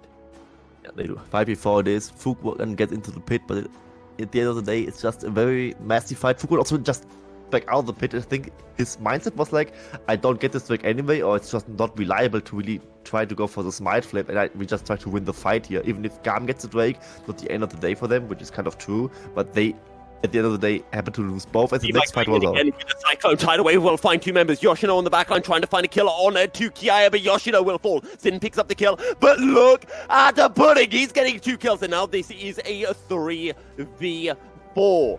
Pardon me, a 3v3. Both Kati and Style have fallen. Pudding jumping forward. A flash used by Kiai to get out to safety. Pudding, though, hit by the Aqua Prison, and Kiai will snipe him down. Now it's a 2v2. Jane is on the run. Shock blast. Snipe down. Double kill. Aqua Prison will find the knock up onto Sora, and Sora is on the run, but Kiaya is hunting down the Lulu. Triple kill for Kiaya, and GAM win the fight 5-3. And the redemption of Thin, I gotta say, just keeps hitting those Aqua Prisons. The last one especially really clutch to really get both Pudding and Sora on the one after that one as well. As Kiaya also just being very, very aim ready to fire the shock bursts off of his Jace, as we here see the fight roll out yet again. It was started with Levi really getting this backline access, followed by the tidal wave. But this one actually looking good for Team Flash, as Pudding gets to start off his lightning crash and keeps chasing the first 2 members down. I think it was Kati and another member of the side from GAM, but either way, now Pudding gets a bit too over-aggressive. Spark surges over the wall, falls the flash from Kiaya. Levi is enough of a distraction to make Zen land this 2-man Aqua Prism, which is very, very clutch for him as well. And here we see Kiaya just, being a good sniper. First he kills off Zen, and then he just is allowed to kill off Zoa as well. Yeah, the flash Aqua Prison at the end comes in just to allow the cleanup. Baron being secured by the side of GAM. Is there anything that Team Flash can do at the end of this fight? Flank coming through from Yoshino. Glacial Prison will land. Out comes the tidal wave. GAM are going so low, but the Cyclone is big. In comes Yoshino from the side, but he's not going to be able to find the kill onto Levi because he goes golden. Sora and Jane doing work, but there are still 4 members of GAM who are strong, and Jane is being forced away from the fight. Yoshino is low, forced to reset. Jane will die, and GAM get the Baron. GAM win yet another fight. They win this fight very, very convincingly. 3-for-1 on this one. They just finished the Baron. Flash kind of panicking, tries to go for the fight on the way out as GAM is taking some damage from the Baron, but not enough. GAM is just strong enough to really deathball them down. Style doesn't die, and as long as Style gets to hit and Pudding doesn't, it's an easy fight for them in the late game. They will secure the win right here. 2 Nexus turrets already down. The Baron pushes there, and GAM wins game 1. It was a solid start to the game for the side of Team Flash, but it's a solid start to the series for GAM, taking the lead against Team Flash as they crush the Nexus and take game 1. Yeah, and I'm both surprised positively and negatively, I gotta say. Like, Team Flash, such a good draft, such a good early game, just the execution being kind of lacking, but also for GAM, resilience they have shown, I gotta say. Like, them not tilting off the face of the earth, especially like you fall down 5k to the new team, you are the reigning champion, and then you get a pause, and then you come back, and then you just instantly click back into it, just snip them away. I don't know how they really did it. And gotta say though, even for GAM, I'm kind of angry they won this even, because they looked far from clean. Like, this last Drake flip, I mean, if that goes wrong as well, it's just soul for the side of the Flash, a Mountain Soul on the Zeri with 2 lifesteal items. Not easy to play against. GAM versus Flash and pauses. What more is there to say? GAM take game 1. We'll see what game 2 has in store. We're going to jump into a short break, and we will return shortly with picks and bans for game 2 of our series.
Welcome back, everyone, to VCS.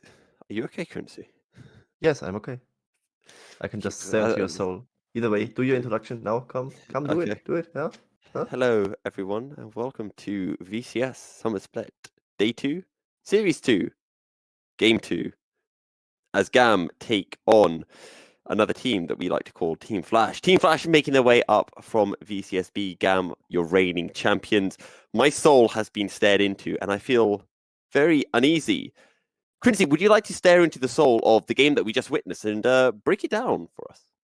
Yeah, I broke down this game for sure. I mean, we have seen Team Flash. Good early game, good draft, we said it before. Then they just kind of crumbled. And yeah, GAM, not even showing their cleanest side, still managed to pull out the W with some maybe lucky Baron and Drake Soul flip that they won. Either way, we go into draft of the second game already, as I just now get told by production. So we just dive into that. And yet again, no Spider, no Maokai either, though. It's this time banned away on the blue side of GAM, who now take on the blue side. But despite winning, they still don't want to play against Annie ever again. No. Annie was very, very good from Jane. Got a very good early lead. There's our boy Hanke up on screen as well. Hanke doing GAM proud. 1-0. Oh, he's smiling. It's like he smiling, hears you. Exactly. He does hear me. Hanke can hear me all the time. Anyway. Yeah, First pick then for the side of GAM. We've seen a lot of Sejuani being early picked. Levi we saw on the Wukong in game 1. We'll see whether he wants to play Wukong again here for game 2.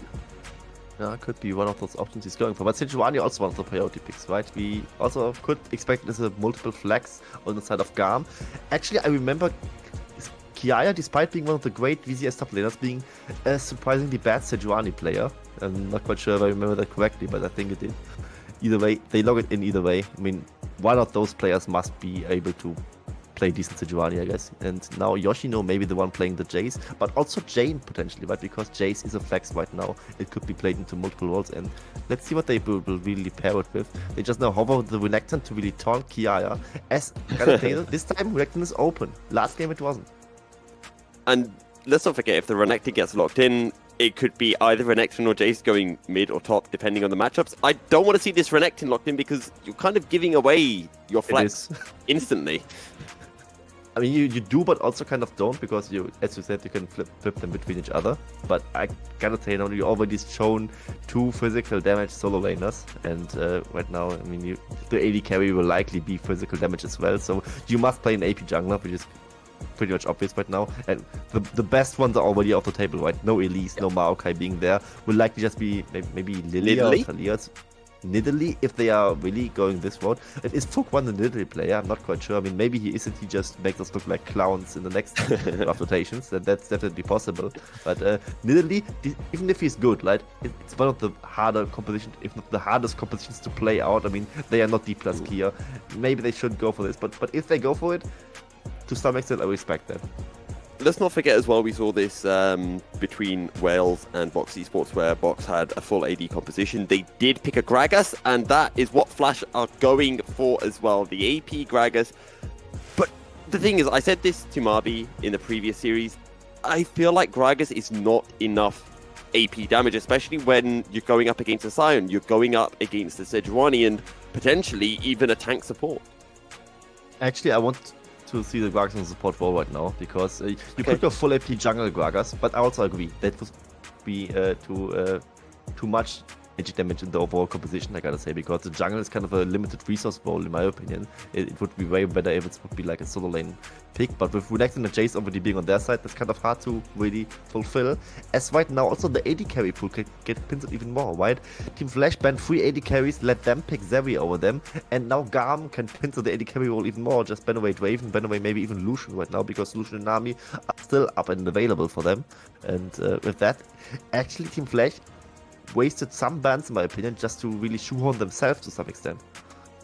I'm also wondering for Team Flash, is there a possibility that they go for an APC? Do we see something like the Ziggs being played by Pudding, and then you could take the Gragas or another support and just play heavy roam, play entirely for the top side of the map as something like a Ziggs, maybe a Karthus, Seraphine, just absorbs all the pressure from this Zeri and potentially Lulu in the bottom lane? It could be one way to really bend that physical composition, in my opinion, is especially something like a Seraphine, not even really going like the heavy AP Seraphine, but just going like Enchanter, double Enchanter, to really just enable the Jace, enable the Renekton to really do a lot of damage. As this draft is really throwing me off guard, because what would the Corki be right now? I mean, bot lane Corki, I mean, we are not in 2016 anymore. And Aphelios is a more likely option, and it gets locked in. Likely something along those lines of Aphelios Lulu, but Lulu is the most likely option for Xin right now. And Yeah, the thing I is, then like, expect would be like Fresh, but Nami's still on the table, but you don't play Aphelios Nami. I was thinking, like, if you want to play Aphelios Lulu, surely just lock in the Lulu first, and then you can take Aphelios as your final pick, and you remove the Lulu Zeri option away from the side of GAM. However, Kati is going to have the Azir locked in. I want to say a fair bit of safety for this Azir with the sliding glide, and you can really poke out whether it's the Jace or the Renekton that you're going against in the mid lane. It is, and the Lulu now gets stolen away by the set of GAM, and I'm not quite sure what Flash's plan really is. I think they have to pick something like the Flash, and also what is really answering the Azir on the side of Team Flash there. I mean, it would likely be the Jace in my opinion, and the Renekton going top lane. Renekton top lane against Kiaya, who's like the most educated Renekton player of the whole VCS. Wouldn't know how to play against it, especially with Sejuani, and it's just like one of those matchups where Renekton just kind of bites his teeth out. It doesn't really snowball, so I don't see this Renekton Jace composition really getting off to a good mid-game start as it did in game 1 with the other composition that Team Flash played over there. So I think Team Flash kind of drafted themselves into a corner right here. Yeah, Hankei coming out on top in the drafting, Def. We'll see though whether GAM are able to execute their compositional advantages or not. Again, this Aphelios Nautilus, I just can't talk about this draft without bringing up the fact that there is a significant amount of AP damage, and there is a very big front line for the side of GAM, as Quincy is onto something. Yeah, and as this overlay went down, there was a Renekton still in the jungle, and I think this is either a mistake by the side of the team or by the side of the broadcast, but we haven't seen like the Renekton really slot to any other position, so I'm kind of surprised right now. I would expect the Gragas to be the jungle there, not the Renekton for sure. Either way of that, regardless of even if they play it out like the more conventional way, it's still overall not that conventional, first of all, and also I think they kind of have to snowball, but they don't win the early game. This is why I really don't like this composition. I mean, they're trying to snowball and they don't have a Nunus. You know, where are you making your snow from? There's only the Sejuani. On the enemy team. The other team, yeah. Maybe they could steal the snow away from the Sejuani. Maybe that's the game. It's mostly just ice, so it's also really hard to steal the snow. Yeah. Ice snowballs do hurt the most, though, I hear, as apparently we are ready to get into game. Possibly. It's not Renekton jungle, nice. Pooh. What do you mean nice? I wanted to see the Renekton jungle. That would have been amazing to witness. Actually, yes. I mean, remember like VCS Winter Split end of 2021, where we had like, I mean, this can't be Yasuo jungle right for DNK, and then it was Yasuo jungle, and then he actually hard carried the game or something. I think he hard carried, but they still lost. It was something really ridiculous.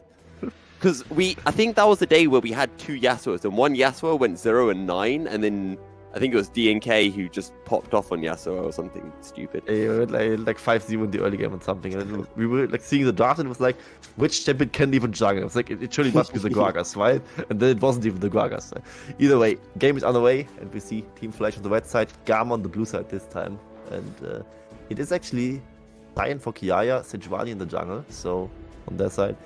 Also, despite me theory crafting about Renekton playing against Sejuani top lane, Renekton against Cyan is also not that much of a snowbally lane, so Team Flash really needs to outplay GAM in the first 10 minutes of the game, in my opinion, to really get the foothold of the situation.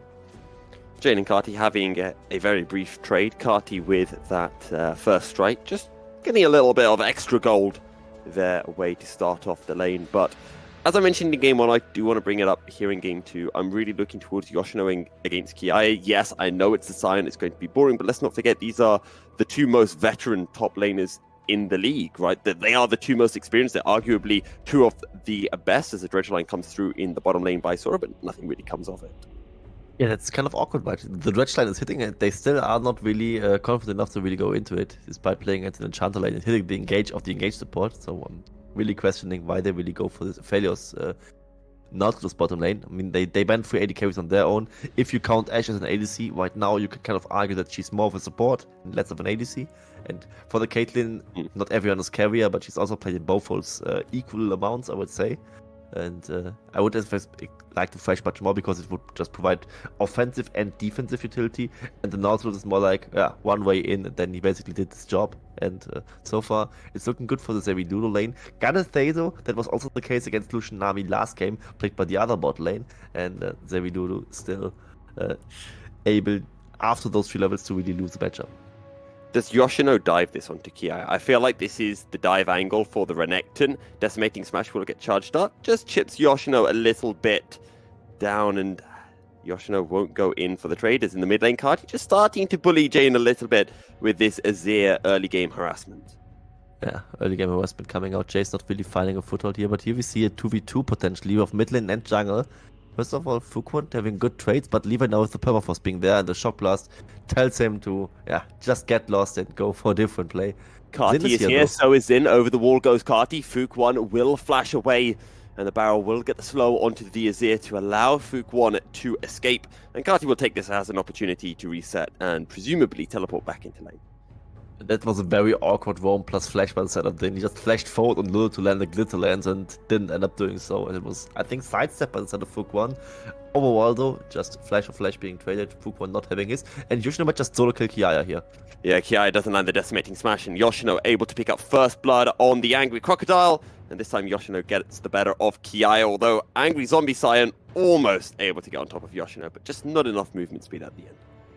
And that's like one way to really still control this game on top of Team Flash. Just hand stiff then, just have Flash Yoshino, the star player of the team, just getting the 1v1 solo kill and snowball the game off of there. He just now also complete his Iron Spike whip, which is also just a little mini spell on top of him to make more of this matchup. And here we see how it really played out.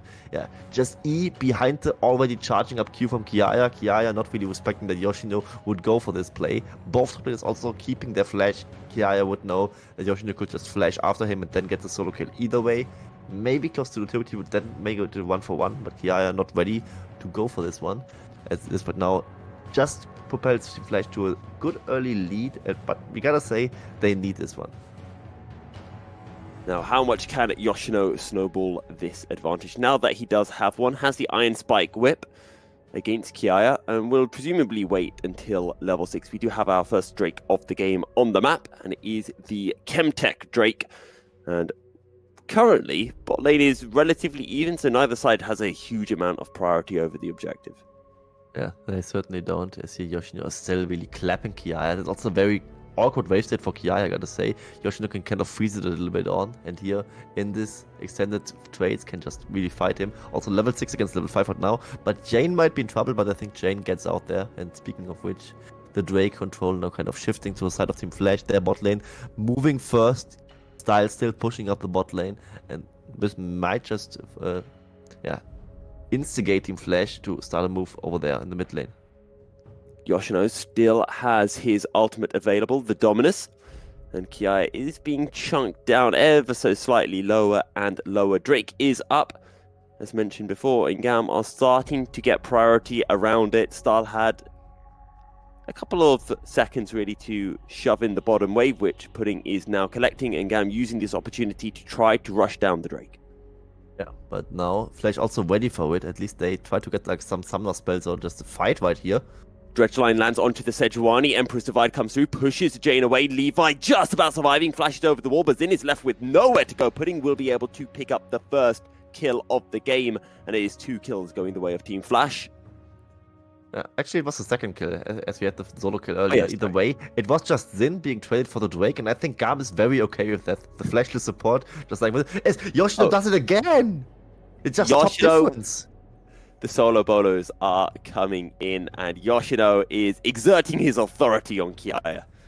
Here we see a replay of the situation we had earlier. GAM going for this Drake as Karti kind of face checks into Fuquan, who was kind of expected to be a one, but now Karti not really being done with this, just goes for the Emperor's Divide. Levi just barely flashing out after securing the Drake, but Zin is a sacrificial lamb for this play. GAM very okay with it, as I mentioned before. And we see Flash overall still more than 1k gold up, but they lost the Drake. And with them being the team that we expect to having to snowball here, this might just not be enough, and we just need to wait and see how they play out the next 10 minutes. They need to have a significant goal lead to really break open the game. If with GAM, during this Drake, they already got their first stronghold in the game and win 5 minutes to really scale into this. 3-0 then for Flash. And let's not forget, this is relatively similar to what we saw in Game 1. Flash getting a relatively comfortable lead. However, I think, I'm trying to remember, Game 1, did Flash get the first Drake or was it GAM? Flash got the first Drake and then GAM got the second, when Okay. Flash was still very much ahead, and then it was the deliberate choice to get for the mid-21 push. It's either way, here we see the replay again of the second solo kill from Yoshino against Kiaya, and I think this matchup is kind of fine for Cyan into the Drake then. Turns out maybe it kind of isn't, as Kiaya is not really respecting Yoshino enough, and Yoshino just now on his own, he didn't get ganks by the way, he's up full 2 waves and also 2 kills on the side of Kiaya, and a full leveler as well. So this Renekton definitely showing up so far. Very good dredge line from Soros. Flash look for the pick onto Levi. Carti hovering around, does have that Empress Divide available. Kiaya on the other side of the fight. Pudding, though, showing up now, and we would have a full 5v5 fight if one was to break out. Rift Herald is the objective for both teams, and it is Team Flash with control of the top side river. And I think GAM could just give up this Drake, this Herald, so to say, as they don't really need to do much in these first few minutes. Just need to scale next to them. And in these early skirmishes, with the Renekton being so strong, you don't want to give him any more kills and risk that he would take over the game on his own. He's currently sitting close to his first item power spike to really finish the God Wink on his side, as Kiaya is just struggling to really get anything. He's on the Barbie Cinder, some cloth armors to really deny some damage coming out for the side of Yoshino, as Team Flash secures this Rift Herald. GAM not ready to fight this, and they smartly, wisely in my opinion, give it up and just let Team Flash at least play the first few minutes out. We just now also saw Kiaya screaming cowards, just using his ultimate to catch this wave up in the top lane and at least secure some farm for himself. So my question to you now, Quincy, is Fuquan has the Rift Herald. Where do Flash want to place it? As we have a play in the mid lane, so we'll go back to that point now because the player's ended. I think they could just play it for top lane, just play to your strong points right now and just give any resource into Yoshino so he can take over the game, just be the backline diver to really destroy style in his team fights. Also, Renekton with his empowered W with the Ruthless Predator could break any shield that Zeri has, and Zeri is known to have this huge ass shield for the side of any ADC, and that's something you really want to break quickly, as Zeri in general is one of the more immortal ADCs that you cannot really die or just kill quickly, and Renekton makes it a little bit easier, especially if he's well fed in the game, and so far Yoshino clearly is. Yoshino still waiting to complete his first item, and once we do get to those mid-game skirmishes where Yoshino is present, if Yoshino can get onto the back line, he's absolutely going to decimate Style, Xin, or Carti, whichever of the 3 he can get on top of. I mean, he's already having a little bit of fun with Kiaya, and Kiaya is the tank, so... Yeah, but what worries me is that he cannot really break open this matchup on his alone for now. Just now we, however, see Kiaya using half his HP, but this is supposed to be a tank, by the way. He can still keep up in CS, and Cyan, we know he's also working kind of decently, even if he wouldn't get resources. Is the reaction just enough to really break open the game is what we need to see. There's 3 minutes left to get more plating money, at least for the side of Yoshino, and after that it would just be an easy turret break if there's any attention being put towards this Renekton. And what Team Flash can of course do with the Drake now spawning, use the Herald as a distraction and force GAM to either defend the Herald or contest the Drake. They likely can't do both. Right now they are going towards this Drake, and with GAM not reacting to it right now, they can maybe even get both. Just get this Drake and then do a good Herald push. But GAM is looking to go into position. Well, we've seen smite fights before between Fuquan and Levi, as Style goes over the wall, gets hit by the depth charge, and now GAM are the ones with slight control. Moonlight Vigil comes out, and that's already 1 kill. Oh, Carti! The way of GAM. Wild Growth on it to Levi. Carti, though, still alive, looking towards Sora, as Jane and Pudding just can't get into the fight on the Blast Cone. Pudding forced away, and all of GAM stay alive, and it is 2 kills going the way of GAM, as Flash don't pick up a single kill. And this time Flash being the team that gets the Drake, but as gets to sacrifice some members, and it's 2 this time for the side of GAM that they get to pick up, with a huge Empress Divide coming off the side of Carti. Here we see again how it really plays out. First of all, it was Style getting hit, but also tanking the dredge line and the death charge from the side of Sora. The Drake gets flipped and it goes over to the side of Team Flash this time, luckily, but here Carti, huge Shurian shuffle, 3 members in, and yeah, it's just style getting to keep hitting here because the CC from Nautilus has been burned beforehand. So it's 2 kills for the side of the Drake. I think GAM can live with that. Well, GAM are going to have to live with a Rift Herald being placed in the bottom lane, which is going to be some plates going the way of putting still Jane 1 solo minute. killed 20 Kati. seconds. Oh. So it would seem. Yes. Good spot. I don't know what happened there. I'm guessing just, yeah, solo kill things. Yeah, just something that the observers do not want to show us, as this is a huge W for sort of Flash, actually. I mean, they get 2 platings in the bot lane, also 1 solo kill in the mid lane. So, at the end of the day, we have seen how top lane works. It's still potentially Flash firing on all the cylinders, basically, and GAM not really stabilizing anywhere. But we just now saw a little bit of a taste for the side of GAM's 55 ability. They still look good in those ones, especially with Kati landing good Shurima shuffles. And despite them losing the Drake, they still can play these teamfights out well. Platings are about to time out, and GAM still want to have some nice little chips of money for the side, as they at least get 1 more plating in the bot lane. And here we see probably how Kati died. I mean, he used his flash in the teamfight beforehand, and now here he doesn't have it for the defense. Oh, Jane gets a kill here and gets out. How does he play this? Kati just stays around greedily or what? Oh, He no. just- Oh, wait, we're not going to find out because in the bottom lane, Starl is getting run down. The Wild Growth not enough to keep him alive. And in the end, Xin will be the member who survives of the bottom lane duo. Yeah, they just get another pick towards style. And I gotta say, overall, despite me not being happy with the draft this time for Team Flash, they still play kind of decently, right? I mean, both mechanically and macro, right? There's a lot of good showings for them, especially with this team being new again into the VCS. It's definitely something we want to see more of, and them just now breaking this outer turret line means they can maybe still snowball this game. It's 2000 gold that they are up on GAM right now. GAM showing good teamfight prowess we have seen, but overall it's still Team Flash, yeah, making decent showings and showing that they are one of those teams that can maybe challenge the top teams this time.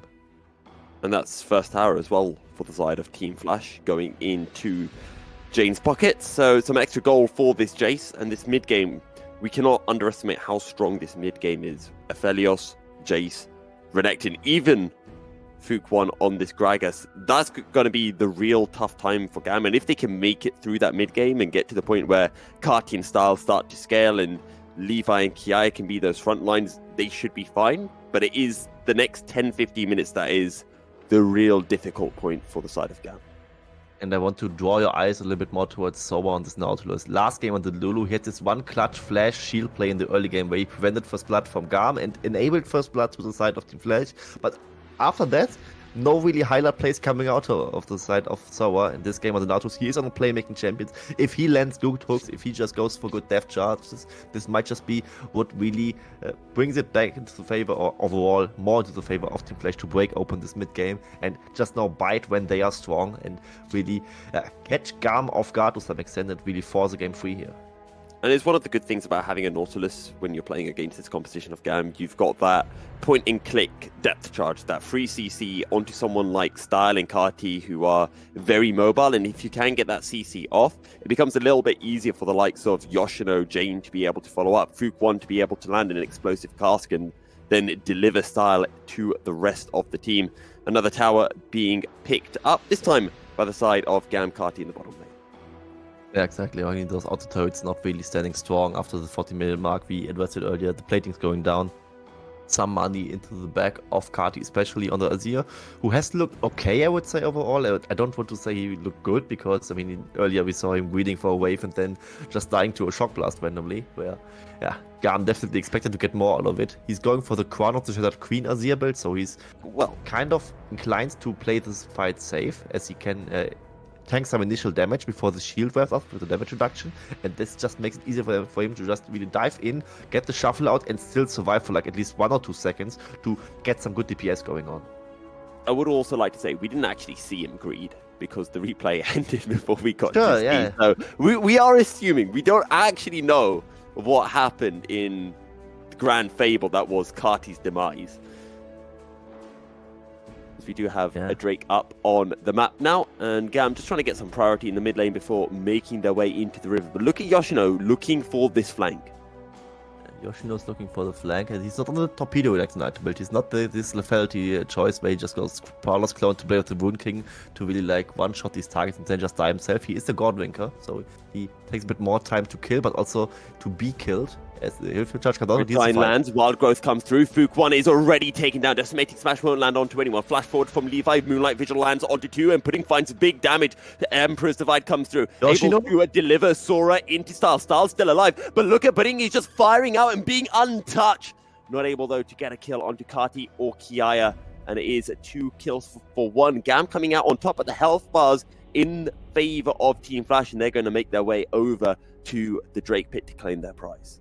And this should be their Drake, because otherwise it would just be a huge W for the side of GAM yet again. But Yoshino on this Renekton just looked unkillable. It looked like he was the tank and not Kiaya on the side, I gotta say. And he's still like such a good damage threat. Put in also with a huge Moonlight Vigil, and then him being able to fire off more shots. 2 for 1 for the side of GAM, but they will lose this Drake, so it will be the second Drake to the side of Team Flash. You will see how they played out. With Terror Charge gets through. GAM wants to prevent anything further from happening. Lightning Crash comes out, and they easily clean up the side of Kiaya here on the side of Team Flash.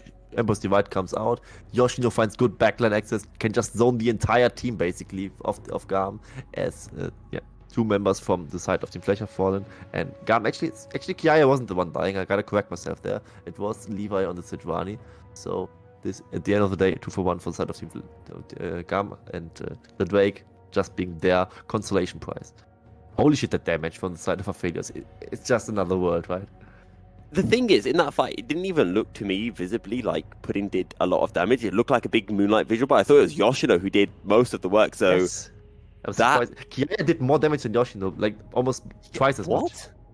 Yeah. To be fair, Yoshino arrived really late to the fight, and I think that's one thing that really helped GAM out in the fight. The fact that about 3/4 of it went before Yoshino got to do any damage. That definitely must have played a part there. But I would almost say like a few seconds of Dominus while standing in 3 members would just be more than 800 damage. Either way, I don't think the numbers are lying to me. I'm just saying that we might just be a little bit surprised by this number. The numbers never lie. Yeah, stats don't lie. I think also when Yoshino got into the fight, as soon as he used the Dominus, that's when Kati used the Emperor's Divide and pushed Yoshino away. If that Emperor's Divide doesn't come through, I think Yoshino absolutely decimates the side of GAM. But that's not what happened, and we have a 1.5k goal lead for the side of Team Flash as we approach the 20-minute mark. That means Baron is going to be spawning. Pudding is on at 2 items. Will probably be looking for that Infinity Edge for his next item now that he has got the Lord Dominic's regards and a little bit of extra armor penetration for the likes of Sion and Sejuani, who are starting to tank up the armor.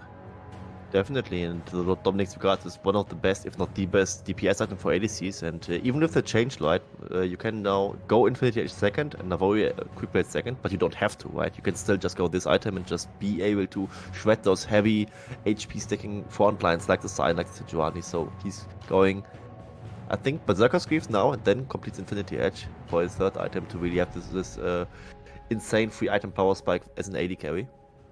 But right now, I think what kind of worries me is the following thing. Team Flash always gets like small wins, right? Like getting a pick there, getting a turret there, getting this Drake earlier, even after the somehow lost fights in the numbers. But they don't really extend their gold lead by much. It's like a bit more than 1,000 by now, but it has been like a bit more than 1,000 for 10 minutes. And now we are looking closer to this mid game with Baron is on the table and GAM also. Their carries are on 2 items, and with that they would be scaling better. So GAM, they look more comfortable as each minute passes.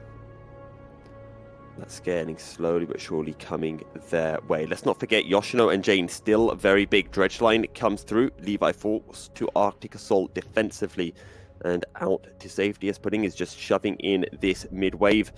And Team Flash starting to consider going for a Baron play. All the while Yoshino just split pushing in the bottom lane.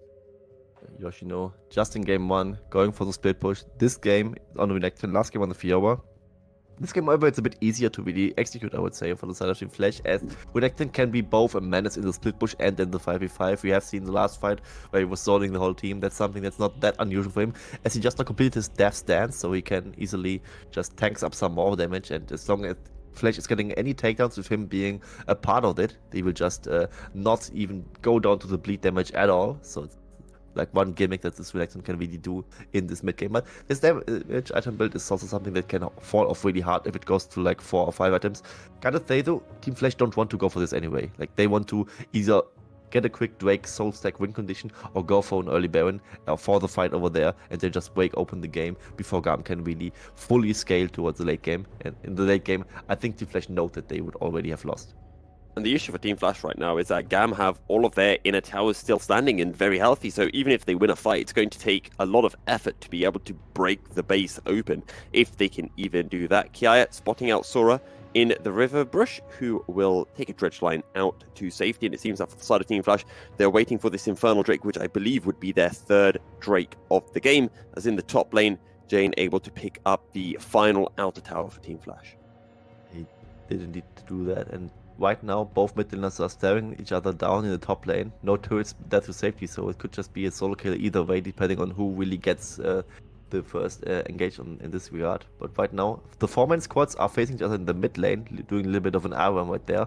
And so Drake is spawning a second later, as we just now see it. And Team Flash should be favored for this one again, right? They are still on their mid game power spike, they are 2k gold up. And GAM, without them finding an angle, it should just be their fight, but GAM can also just give away this Drake, but it would just be soul point for Team Flash, not soul, but here's the Fight coming through, and that is the Glacial Prison instantly on it to Fook 1. Yoshino has already been chunked down low. Same can be said for Kiaya, who's kept alive by the wild growth. And now the top laners are going to reset, presumably will teleport back in to the party. But Pudding is going to stop Kiaya from getting that reset off. Gale forces forward, but just does not have enough damage to chunk this Scion down, and GAM will now be starting on the Drake. Yoshino? There is a big one. Yoshino over the wall, forces Style out of the pit. Levi is going to be forced to flash away. Now the teleport is coming through from Kiaya. Look how low Sora is. He's going to be completely irrelevant in this fight now, and Style and Levi back onto the Drake will be burning it down. They secure the Drake, their second of the game.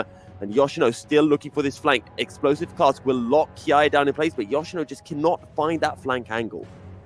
Yoshino found it initially, but he then just got knocked out of his backline access for the side of GAM. And GAM really played it smartly. They just go for a little bit of a fake engage, basically. Just burn the ultimate from Yoshino, but also the one from Kiaya. Kiaya gets chunked down low, gets to reset also in his young greediness. Puddin was trying to kill with the offensive Gale Force usage, but didn't quite manage to do so, as a Scion was still too tanky for that one. So Kiaya got to reset, got to rejoin with his teleport, so it's effectively, HP bar wise, a 5v4 for the side of GAM, and with Yoshino being dissuaded to engage the backline, it was just easy enough for the side of GAM to secure this Drake and stabilize a little bit more, win 5 more minutes to scale into this game, and deny soul point from Team Flash. And that's really important, the fact that it gives GAM another 5 minutes to scale. Although, as this game is starting to feel, maybe GAM have already found themselves in control of the game. Levi going to remove this blast cone as GAM rushing down the Baron. Last game, it was the side of GAM who stole the Baron away from Team Flash. Maybe this time it's going to be the other way around, but never mind. GAM look for the turn. They are looking towards Yoshino. Surely he can find some way out. Dredge line lands. Moonlight Vigil comes through. Levi chunked down very low. Empress Divide doesn't land onto anyone. And Levi has already fallen. Star, though, pretty much free hitting everyone. Still incredibly healthy. Dredge line lands. But Star just instantly the Nautilus. Explosive Cast comes through. It's a double kill of 4-star. Pudding and Jane still alive. Yoshino is polymorphed. He just can't find the kill onto Style. Can't find the kill onto Zin. So close for Team Flash to turning the fight around.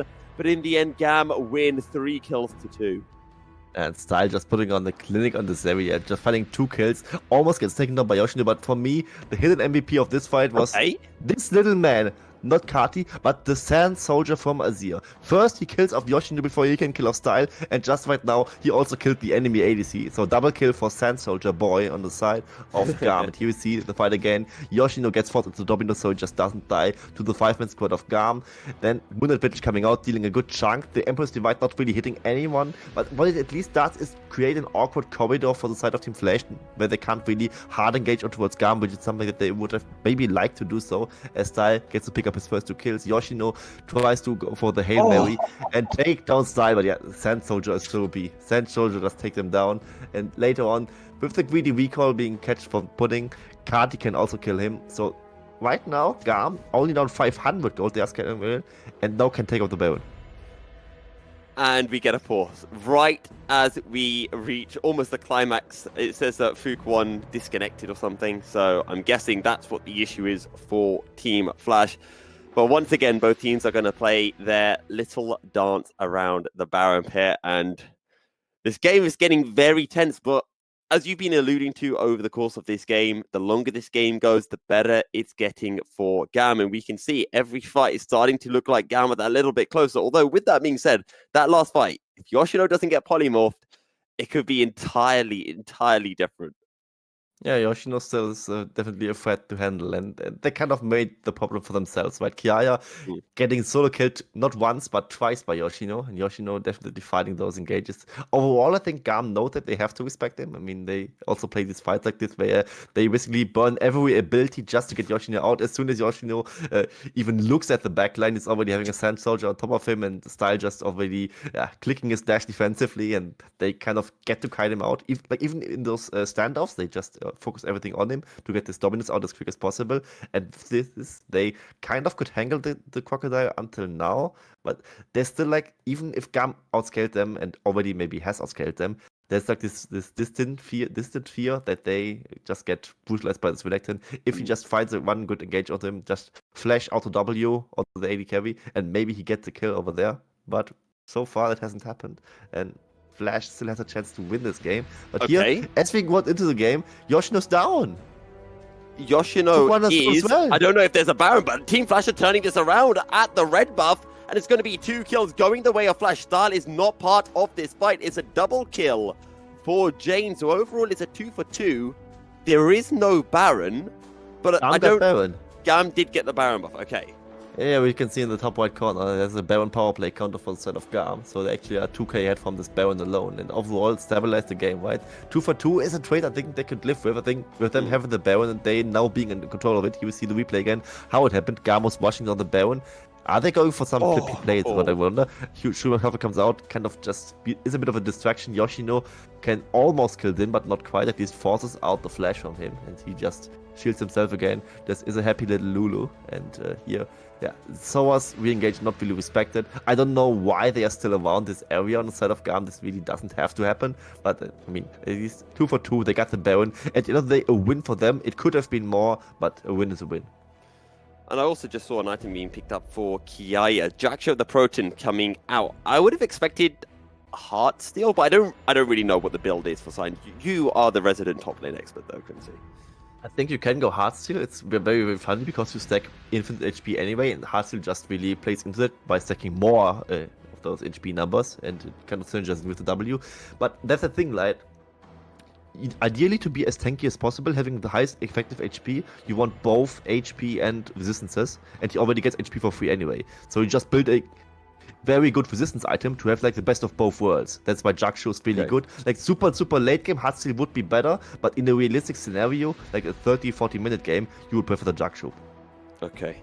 Well, GAM are looking to pick up the inner tower in the mid lane. They've already taken the outer tower, and Jane just can't really find those shock blasts to chip away at these minion waves. Infernal Drake up. This is going to be GAM finding their 3rd Drake of the game. Flash just have 2. Same for GAM right now, but it seems that there is no real way for Flash to enter into this river. And this is against a Baron buffed GAM. I think Flash want to take this fight regardless. Dredgeline is going to land on it to Levi. Zin has already been chunked down low, but the Drake has been secured. Kiai trying to buy as much time as possible as Jane shoved away by the Empress Divide. Dredgeline comes through, but poof goes Pudding. And GAM just take the fight. It's 3 kills for Style, 4 kills for GAM. Fook won on the run, but he cannot run from the Azir. Surely not. Flash forward, and that's the ace for GAM, and that might very well be game. That might just be the game. They just get the full ace, get the Drake as well. Now can just go on. They still have the Baron buff for some seconds, so can they... Yeah, just now it time's out, but either way, TP onto the mid wave to really secure this one. They win the fight. It was a little bit worried for them for a short second, as the one-dimension competition of Team Flash found a decent engage, but Kati was ready with his Emperor's Divide to really put the divide line, put like the scrimmage line to prevent Flash from really hitting too much. On Style just popped off with the lightning crash, wins the team fight for them and wins the game for them. Flash having a better strong than we expected, but at the end of the day, GAM reigns supreme and gets it 2-0. And that is exactly how GAM will be wanting to start their 2023 split. As somehow Pudding was killing people after the game ended.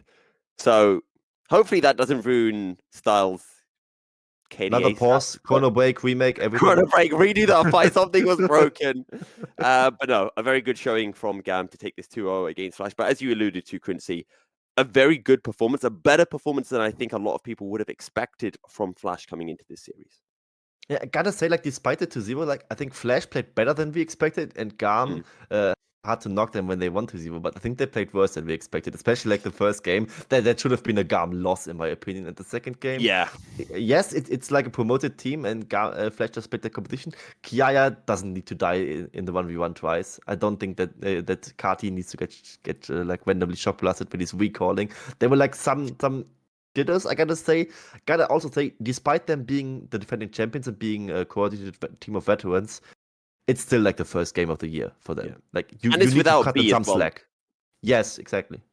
So I feel like for a lot of people coming into this split, GAM might not have been favorites simply because they don't have their star support, right? B is gone. And I think without B, GAM have many, many less titles than they do with B. That's fair. That's fair. Yeah. And So just don't be too harsh in the first week. I mean, it's not. Exactly. Why would you? And I think Zin played very well as well this series. I think he synergized very well with Style. Style, again, very, very good performance on that Zeri in game 2. Very good performance in game 1 as well. So, Quincy, any final words before we do close out the stream? Since Nami game 1 just was something phenomenal, right? I mean, in the early game, he kind of got outshone by this one flashy Lulu play for the side of Zoa. But at the end of the day, yeah, GAM, not really the best showing ever, but we didn't expect that either way. And I think Flash, despite the loss, I'm hopeful for them. I want to see many competitive teams this split, and I think we can have many of them. I think we will have many. This is looking to be one of the most competitive VCS splits to date. But that is all that we do have time for. We will be back tomorrow with more VCS action. But for myself, from Quincy, from our producer, you'll wait for the day. Thank you very much for tuning into VCS English, and we'll see you tomorrow. Goodbye.